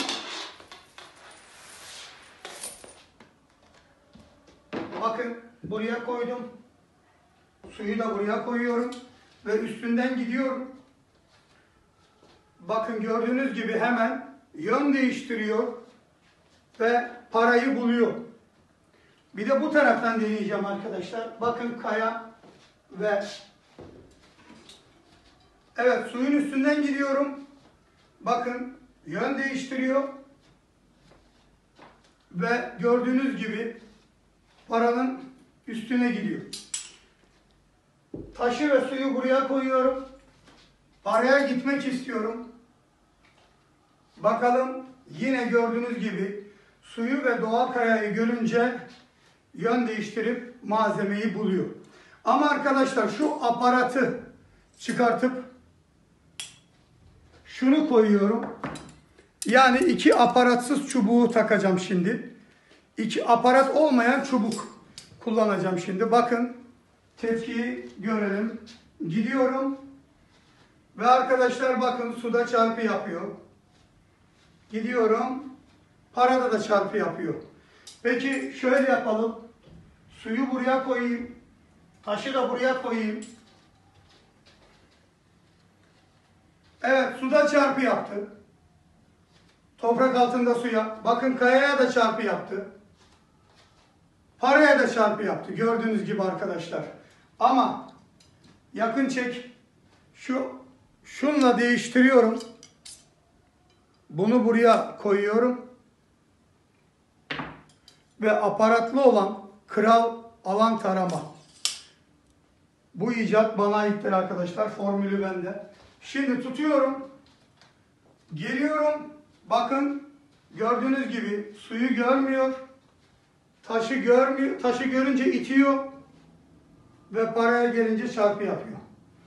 Ve şimdi arkadaşlar bakın, derinlik alacağım. Şimdi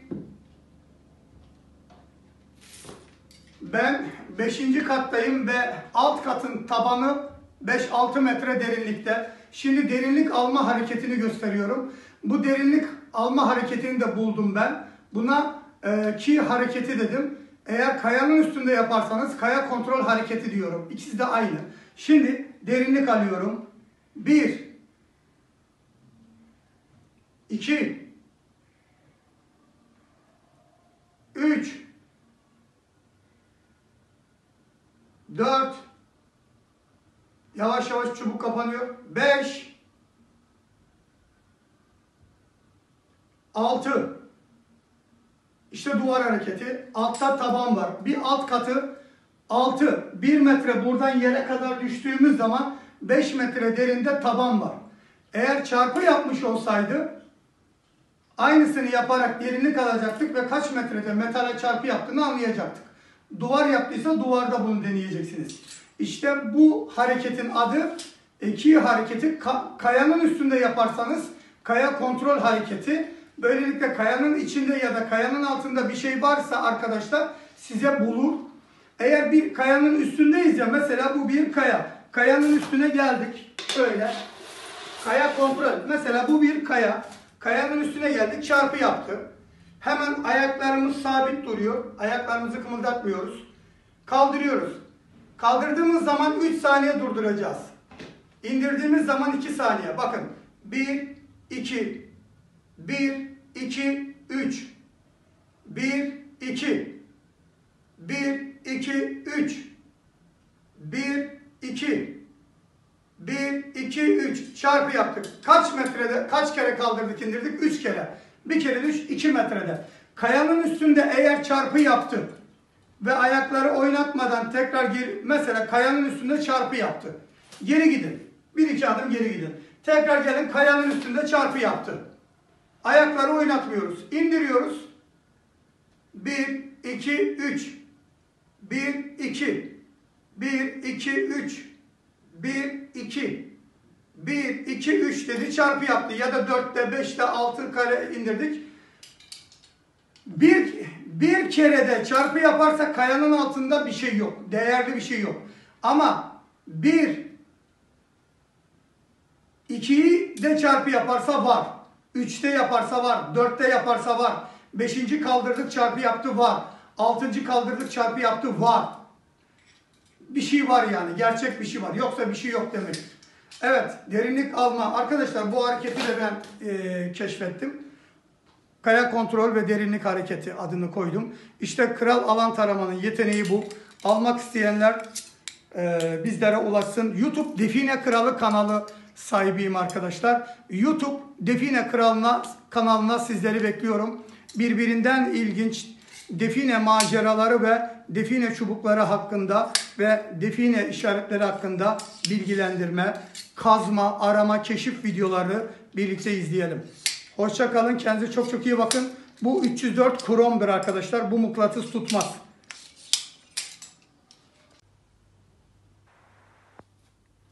Merhaba arkadaşlar. Ben Define Kral Ümit Yaman.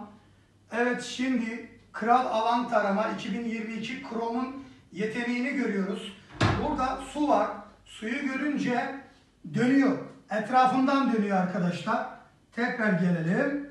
Bakın, suyu görünce etrafından dönüyor. Yani suyun üstüne gitmiyor. Gördüğünüz gibi. Ve önümüzde taşlar, kromlar, saatler var. Ve gördüğünüz gibi arkadaşlar, hiçbirinde çarpı yapmıyor. Ve geliyor, paraların olduğu yerde çarpı yapıyor. Tekrar geri gidiyoruz.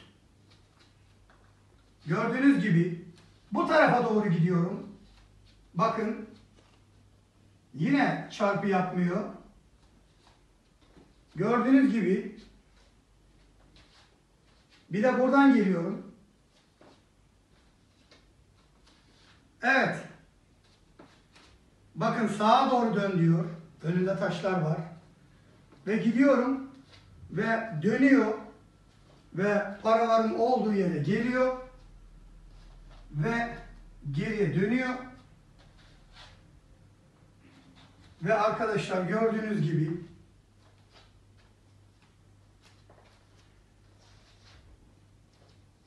evet. Bu da gümüş arkadaşlar bu arada. Buna da çarpı yapar. Şimdi Kral Alan Tarama, Define Kral Ümit Yaman, benim icadımdır bu. Mıknatıs tutmayan 304 kromdan yapılmıştır. Burada su ve doğal kayalara gitmesini engeller. Bakın, bunun kendisi kromdan yapılmıştır ama kroma bile çarpı yapmıyor. Sadece gümüş ve altına çarpı yapıyor arkadaşlar, gördüğünüz gibi. Bunun 7 hareketi var. Tünel hareketi, kasa hareketi, kaya kontrol hareketi, derinlik alma hareketi. Onları YouTube kanalımda izlersiniz. YouTube Define Kralı kanalıma gelin. Ve şimdi yakın çekelim. Şöyle bir gel bakalım neye çarpı yapmamış. Yavaşça gel. Gördüğün gibi su. Evet, su. Şu kayayı çekelim yakından. Şu kayayı çekelim. Evet, gördüğünüz gibi bu kayanın içinde arkadaşlar en az 15 çeşit mineral var. Krom var, çinko var, bakır var. Evet, bu krom bir saat. 60 yıllık antika krom saplı bir saat. Bakın, buna da çarpı yapmadı. İçinde altın olsaydı yapardı. Bakın, bu bir mağma taşı. Soğumuş mağma. Obsidyon tarzında. Bakın, bu kristal kuvars. Bunda da yapmadı. Bakın, bu krom. Krom boru. Yani çubuğun yapıldığı kromdan. Bakın, buna da çarpı yapmadı. Bakın, bu doğada çok fazla olan, çubuğu çok çeken bir taş. Bunu da yapmadı. Bakın, bu curuf. Bu bir demir. Demir arkadaşlar. İçinde alüminyum var. Bakın, buna da çarpı yapmadı. Gördüğünüz gibi. Bakın, buna da çarpı yapmadı. Evet, gördüğünüz gibi bu da içi dolusu. Yaklaş yaklaş. Bu da içi dolu paralar arkadaşlar. Yaklaşık 27 kilo. Bu da gümüş yüzük. Evet, şimdi yer değiştiriyoruz. Oraya gidelim tekrar. Ta köşeye gidelim. Şimdi yer değiştirelim. Şuraya getirelim. Gümüş de burada kalsın. Şimdi tekrar geliyoruz. Evet. Gördüğünüz gibi direkt geldi. Çarpı yaptı. Sonra gitti gümüşe çarpı yaptı. Bakın. Paranın içinde nikel var. Yani gümüşe çarpı yaptı. Nikele çarpı yaptı. Nikel. Para içinde nikel vardır. Evet, buraya geziyoruz. Bakın, burada geziyorum. Bakın, bakın. Evet, geliyorum. Bakın yine çarpı yapmıyor. Geri gidiyorum. Bakın bu kadar malzemenin üstünde çarpı yapmıyor.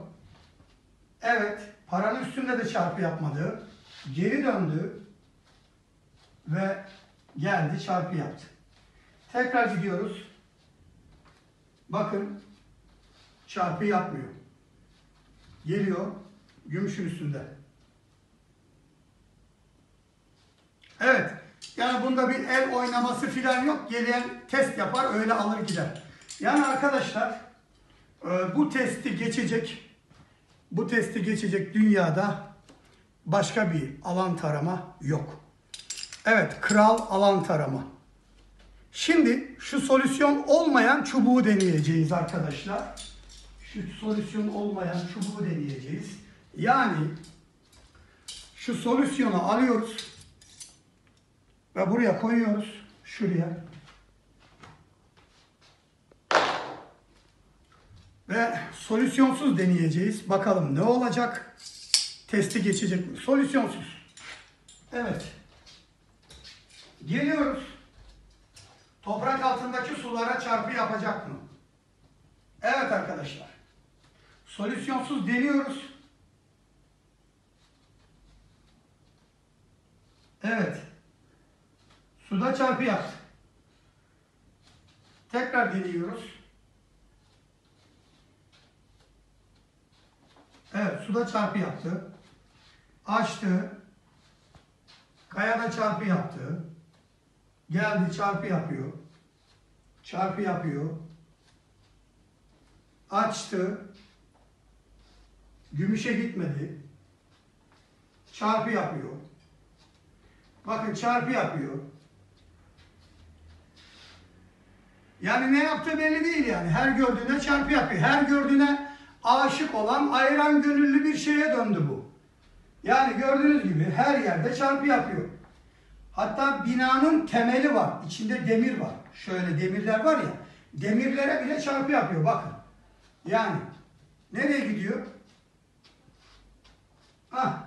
Nereye gitti? Geldi. O kadar para varken geldi. Çarpı yapıyor. Yani doğada da her gördüğü şeye çarpı yapar. Yani her şeye çarpı yapar. Geliyorum. Ne oluyor? Çarpı yaptı. Bu sizi hedefe götürmüyor. Yani mezar, tünel oradaysa burada bir şey buluyor. Taşa, kayaya çarpı yaparak sizi o defineye götürmüyor. Bakın. Çarpı yapıyor. Bakın her şeye çarpı yapıyor. Yani gümüşe, demire, bakıra. Su aramak isteyenler varsa, su bulmak isteyenler, su kuyusu bulmak isteyenler varsa ağzına bir yudum su alacak, tutacak, çubuğu öyle tutacak. O zaman su ve su kuyusu bulursunuz. Bunu asla unutmayın. Evet arkadaşlar, gördüğünüz gibi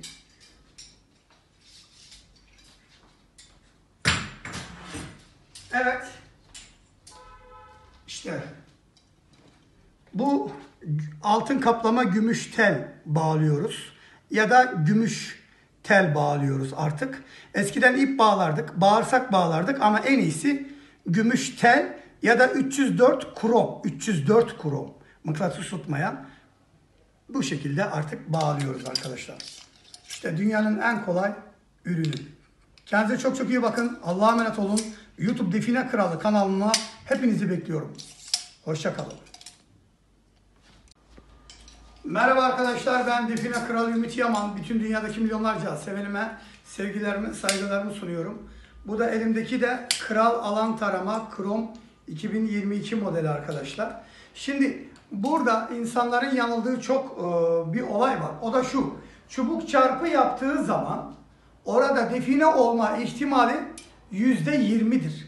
Yani direkt çarpı yaptığı zaman %20'dir. O da en fazla 2 metreye kadar kazarsın. 2 metreye kadar bir şey çıkmazsa orayı kazma. Eğer oraya bir kum, yığma toprak dökülmemişse, çünkü şöyle düşünün, diyelim ki bir bozuk para, bir kılıç, bir tabanca, bir obje, bir heykel toprağa düştü. Zamanla üstünü toprak kapladı diyelim. direkt çarpı yapar orada. Tamam. Ama bir insan define gömeceği zaman ne yapar? Kazı yapar. Kazar. Kazdıkça ne olur? 1 metre, 1,5 metre bu şekilde bir daire çizer. Kazdıkça böyle bir daire çizer. Daire çizdiği zaman kazdığı yerin kenarına çubuk geldiği zaman çubuk duvar hareketi yapar.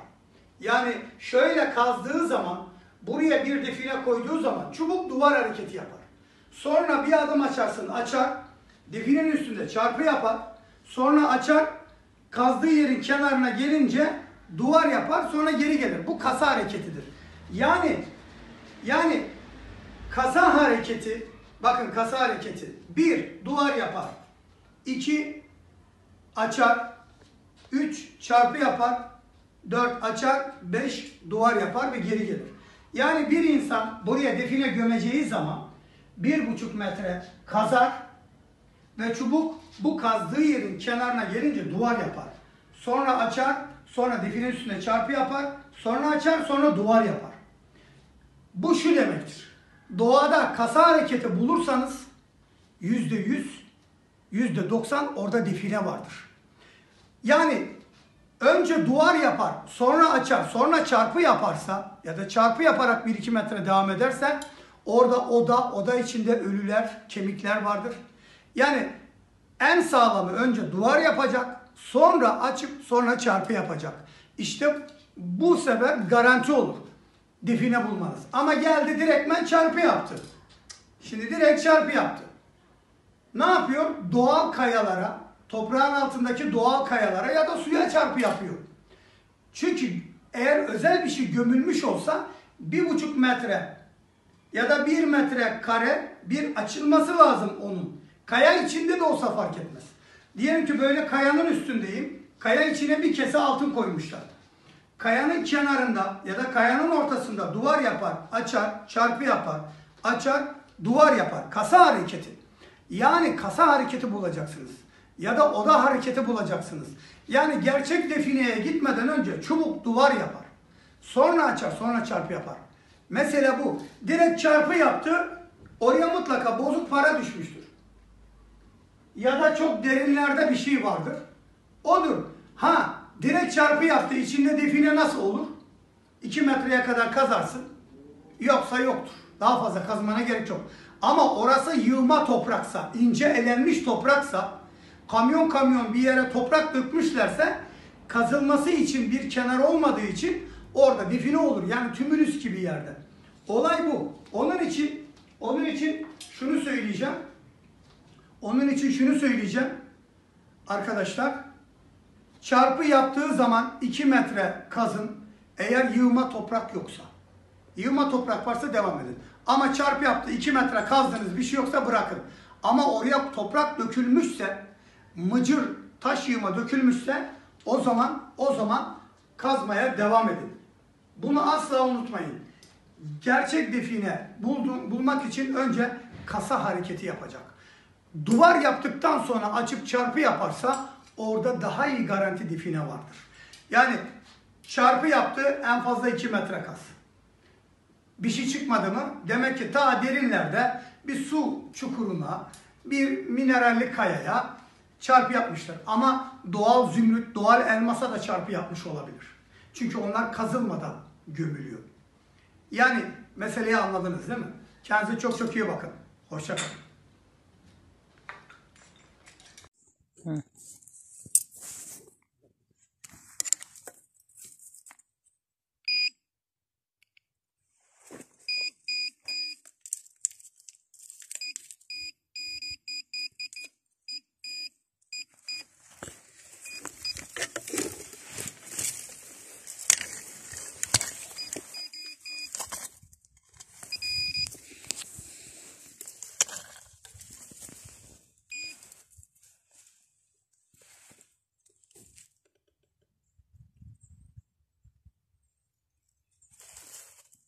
In esa nafta bu kami afrikatus to allo me snel be simioides.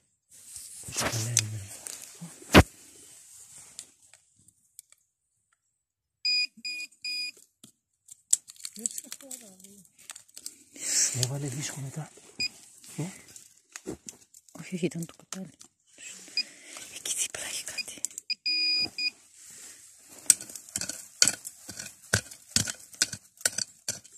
Кати, мы поели вишку.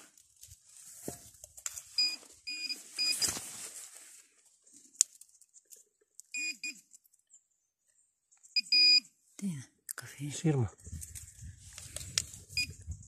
Πάρε το. Όχι, δεν έχει κάτι άλλο.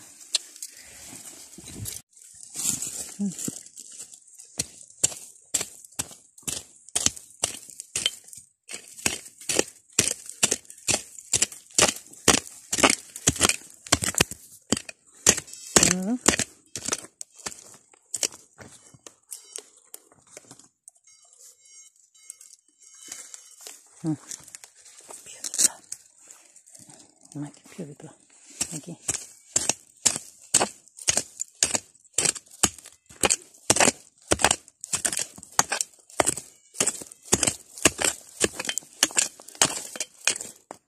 Για βάλω.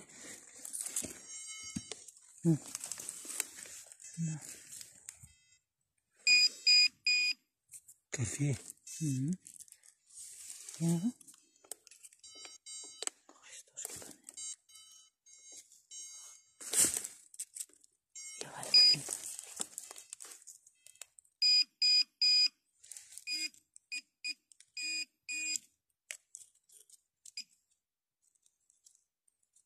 Πιο πάνω.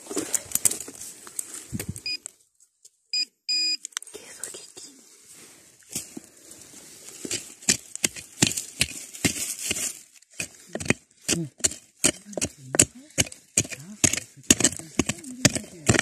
Видно. Видно.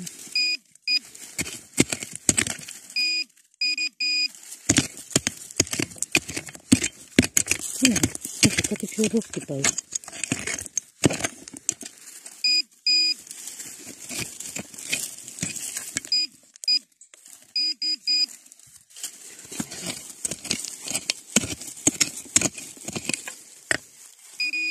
Είναι μέσα. Ай, το χώμα εδώ. Ай.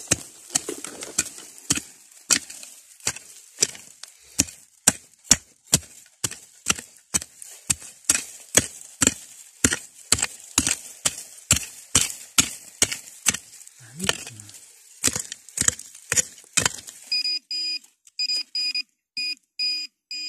Ничего не понимаю. Μεγάλο.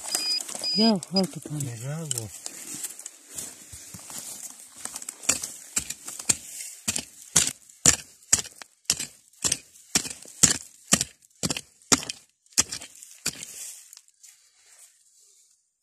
Το κλείνεις.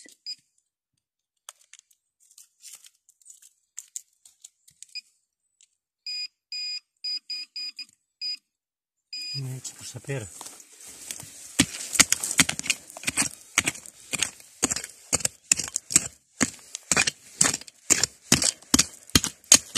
Κάτω από την πέτρα είναι. Να το. Άμα έτσι, τι είναι αυτό. Πόσο μεγάλο. Εργαλείο. Παλιό της εποχής. Το χτύπαει μεγάλο. Αλλά δεν τύχει μια καλό.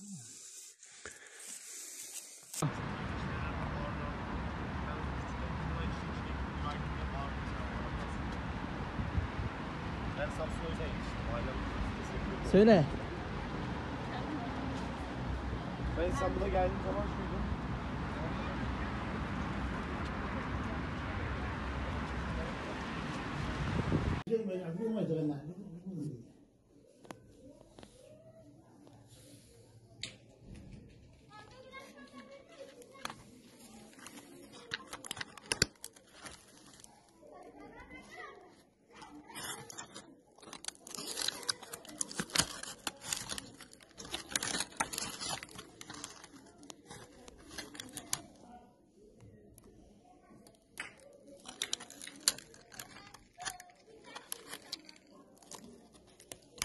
Yavaş yavaş ağır çek.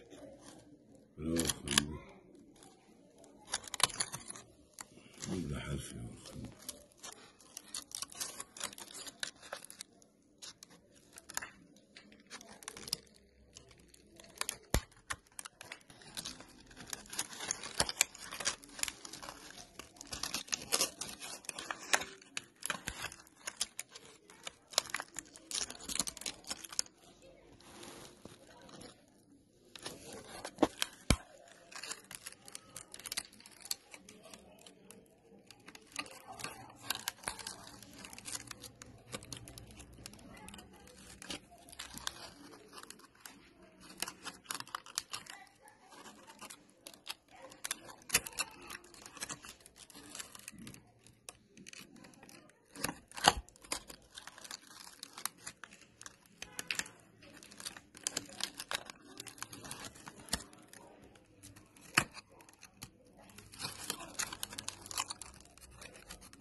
Mezar uzunluğu şu kadar.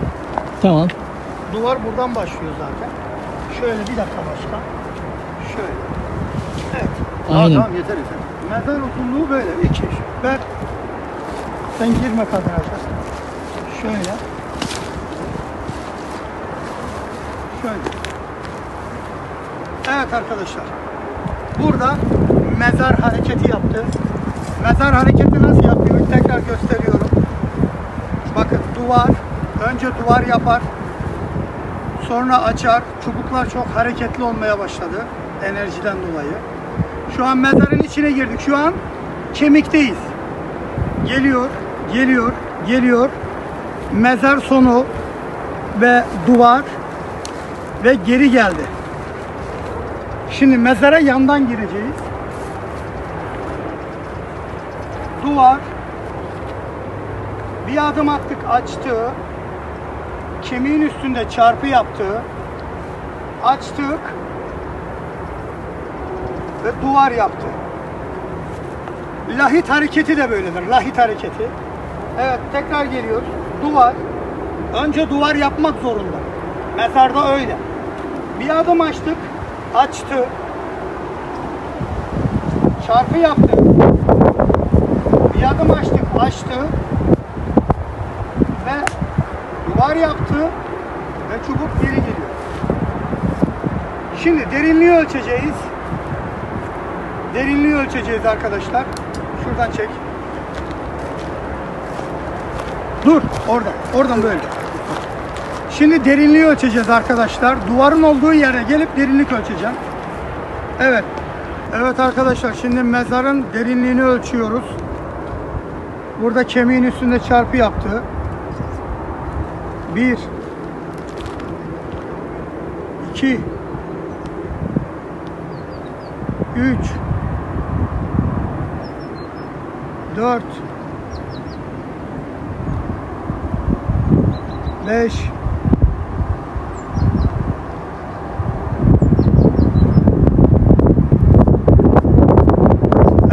4-5 metre derinlik verdi. 1 metre düş, 4 metre ile 5 metre arasında. Bir de şu duvardan ölçelim. 1 2 3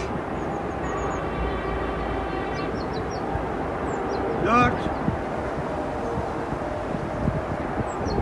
5 6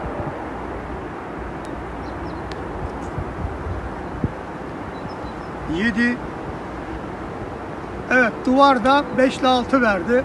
Ortası 4 ile 5 verdi. Yani 4-5 metre derinlikte burada bir mezar ya da lahit var. Hoşça kalın. Arkadaşlar bakın, 24 ayar saf yarım gram altını buraya sıkılaştırdık. Gördünüz mü? Şuraya. Tamam. Bunlar benim icadım. Define kralı. Kral alan tarafa. Bak ne kadar kolay söküp takılıyor. Gördün mü? Ne kadar kolay da çıkıyor. Bu solüsyonlu. Yani buradaki madde su ve doğal kayaya gitmesini engelliyor. Merhaba arkadaşlar, ben Define Kral Ümit Yaman. Bütün dünyadaki milyonlarca sevenime sevgilerimi, saygılarımı sunuyorum. Ve hepinizi YouTube Define Kralı kanalına bekliyorum. Arkadaşlar, Niğde'den gelen bu eşkıya Volca'nın yüzü olan define işaretini çözeceğiz.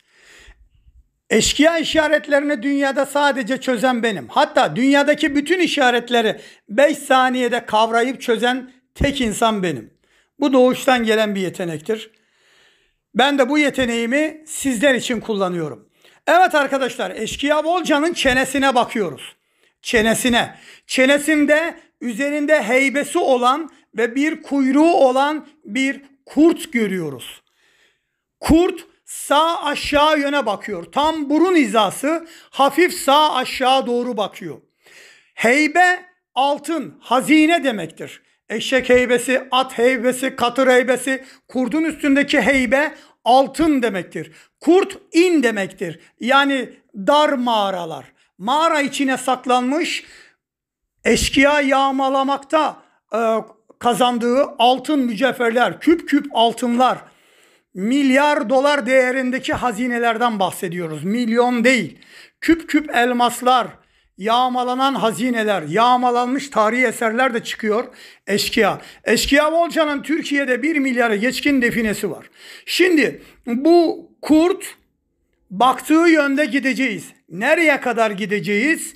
Baktığı yönde yaklaşık 500 metre, 1 kilometre gideceğiz ve bu kayaya benzeyen bir dağ bulacağız. Eşkıya Volca'nın burada saçının olduğu yer dağın üst taraflarının şekli. Ve buradaki her çizgi, her çatlak asla tesadüfen çizilmez ve yapılmaz. Her birinin bir anlamı vardır. Tabi bunda görünmeyen daha en az 15 tane işaret daha var. Bu taşın arka tarafları filan da var.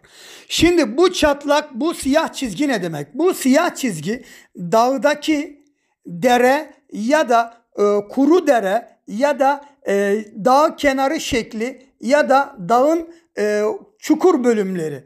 Yani bu çizgi. Dağ aynen buna benziyor. Şimdi peki dağın nerelerine koymuşlar?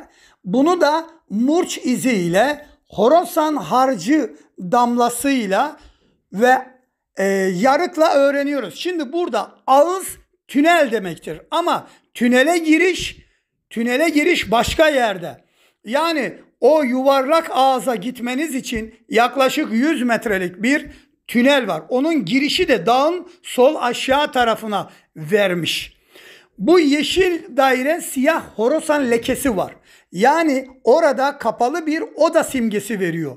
Kayanın üstündeki her renk, her çizgi, her deliğin ayrı bir anlamı var. Bu sarı daireler de murç deliği. Yani bir elinize çekiç murç alın. Harcın üstüne murcun ucunu batırıp çekin. Nokta, yani definenin olduğu noktanın yeridir. Bu sarı daireler murç deliğidir. Mahşere kadar kapanmaz. Kimisi iğne kadar geniş olur. Kimisi avuç kadar büyük olabiliyor. Ama genelde fark edilmeyecek derecede küçük yapıyorlar. Yani dağın şekli bu. Aynen dağ bu. Dağın üst tarafı bizim resmin sol tarafına düşüyor. Yani Eşkıya Volca'nın saçının olduğu kısım dağın üst şekli aynı birebir böyle. Ve şimdi ben dedim ki bu yönden gidin ve burayı kazın. Ve burayı kazın dedim. Ve dediğim istikamette gittiler. Ve böyle bir mağara buldular. Şimdi yalnız bir mağarayı bulduğunuz zaman, bir mezar odasını bulduğunuz zaman mal ortada olmaz. Mağaranın gizli kapıları olur. Aynı duvara benzer. Horasan harcıyla sıvarlar. Gizli tünelleri olur. Yani gizli cepler olur.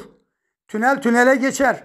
Yani tünelin üstünde de olur, sağında da olur, solunda da olur. Bunu nasıl anlarsın? Define çubukla anlarsın. Define çubuk olmadan definecilik olmaz. Bir defineci için sadece iyi bir define çubuğu yeterlidir. Ama çubuğun 7 hareketini öğrenecek. O 7 hareketi de keşfedip size öğreten kişi de benim. Allah'a emanet olun. Bütün yetenekler Allah'ındır. Benim görevim size öğretmektir. Benim görevim bu işi size öğretmektir. Ben ölümsüzüm. Ben öldükten sonra bile beni anacaksınız. Allah'a emanet olun.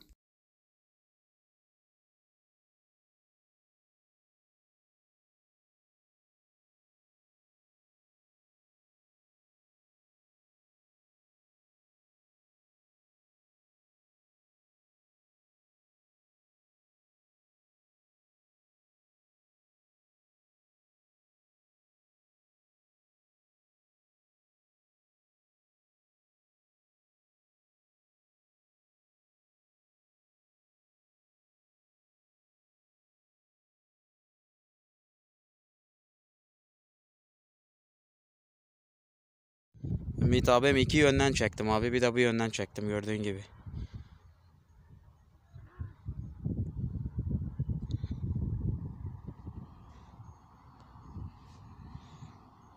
Selamünaleyküm Ümit abim. Bak bizim işaret orada.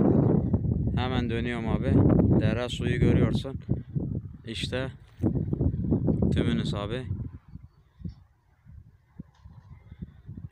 Bak bu derenin kenarlarında oturmuşlar abi, besbelli görüyor musun?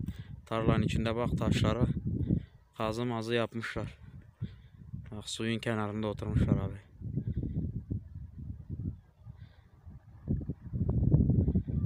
Geçenki işareti yolladım ya abi. Bak tümünüz bu köşeyi görüyorsun. İşarette aynen bu köşeyi çiziyor, böyle kayalar. Harita dediğimiz bölge çok güzel abi.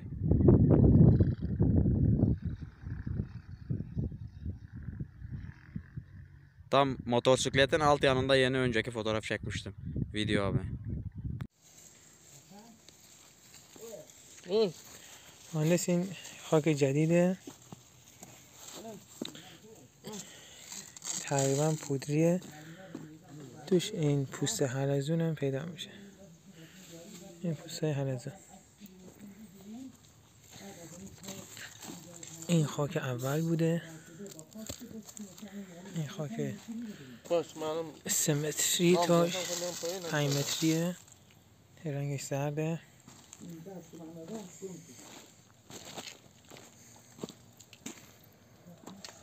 این بعد خاک زرده. این موقعیت کار.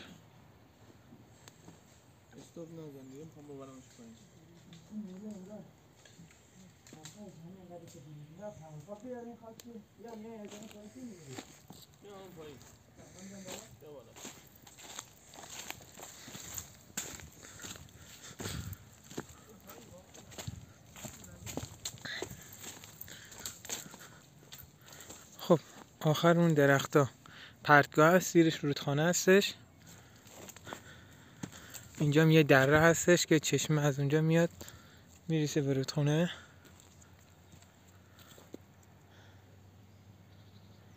اینه که خب الان ظهریم، میریم تو جنگل،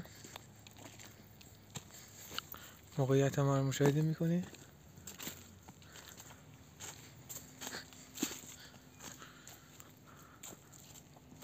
یه درخته،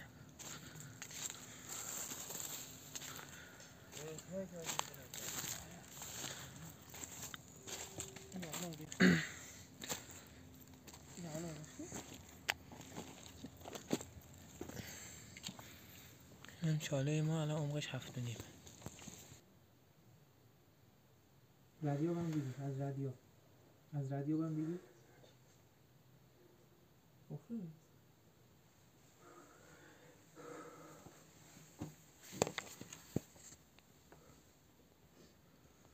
این خاک نرم بود، اینم ساخته. این بدنه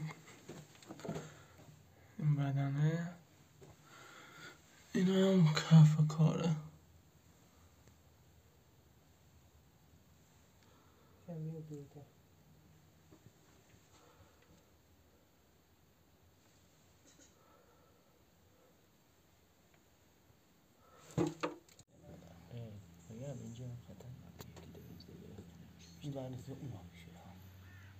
وسط درم آتیش کردن. تو؟ چی بکنم؟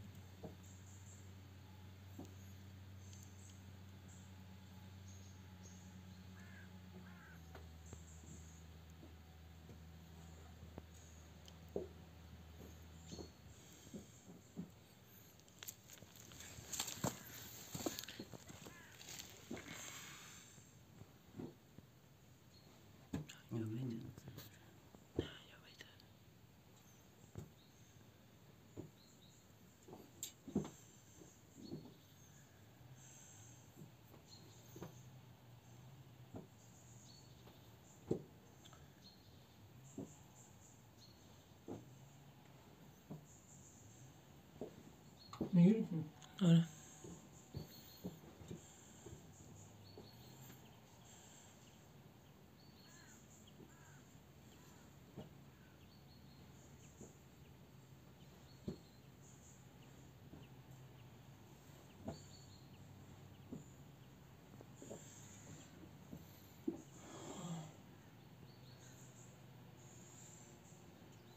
هزار و یک، 1002، 1003، 1004، 1005، 1006.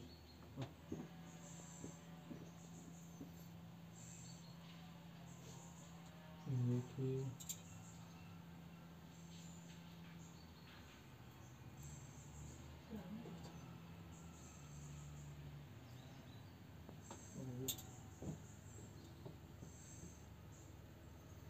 هزار و یک، 1002، 1003، 1004، 1005، 1006.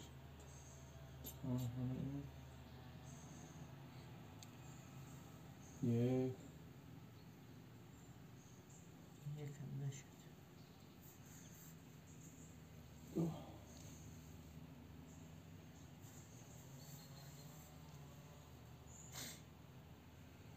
بکنی نفسم بیا بالا این آخرش من باید بکنی این یک این شما تو مال یک دوش میاد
Yavaş yavaş ağır çek. Bravo Hamdi. Burada harf yok Hamdi.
Hocam çiziyorum. Camdan.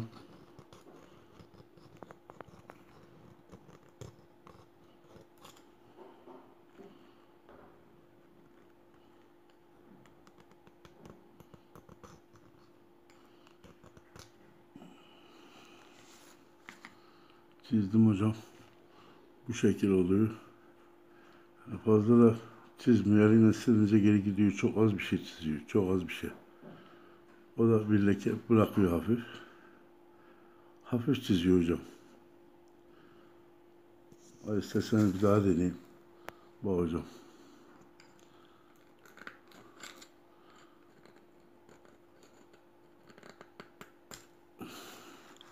Çok bastırırsam hafif bir iz oluyor.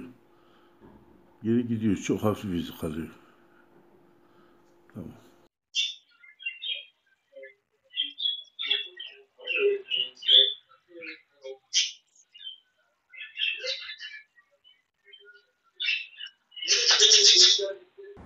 Arkadaşlar bakın 24 ayar saf yarım gram altını buraya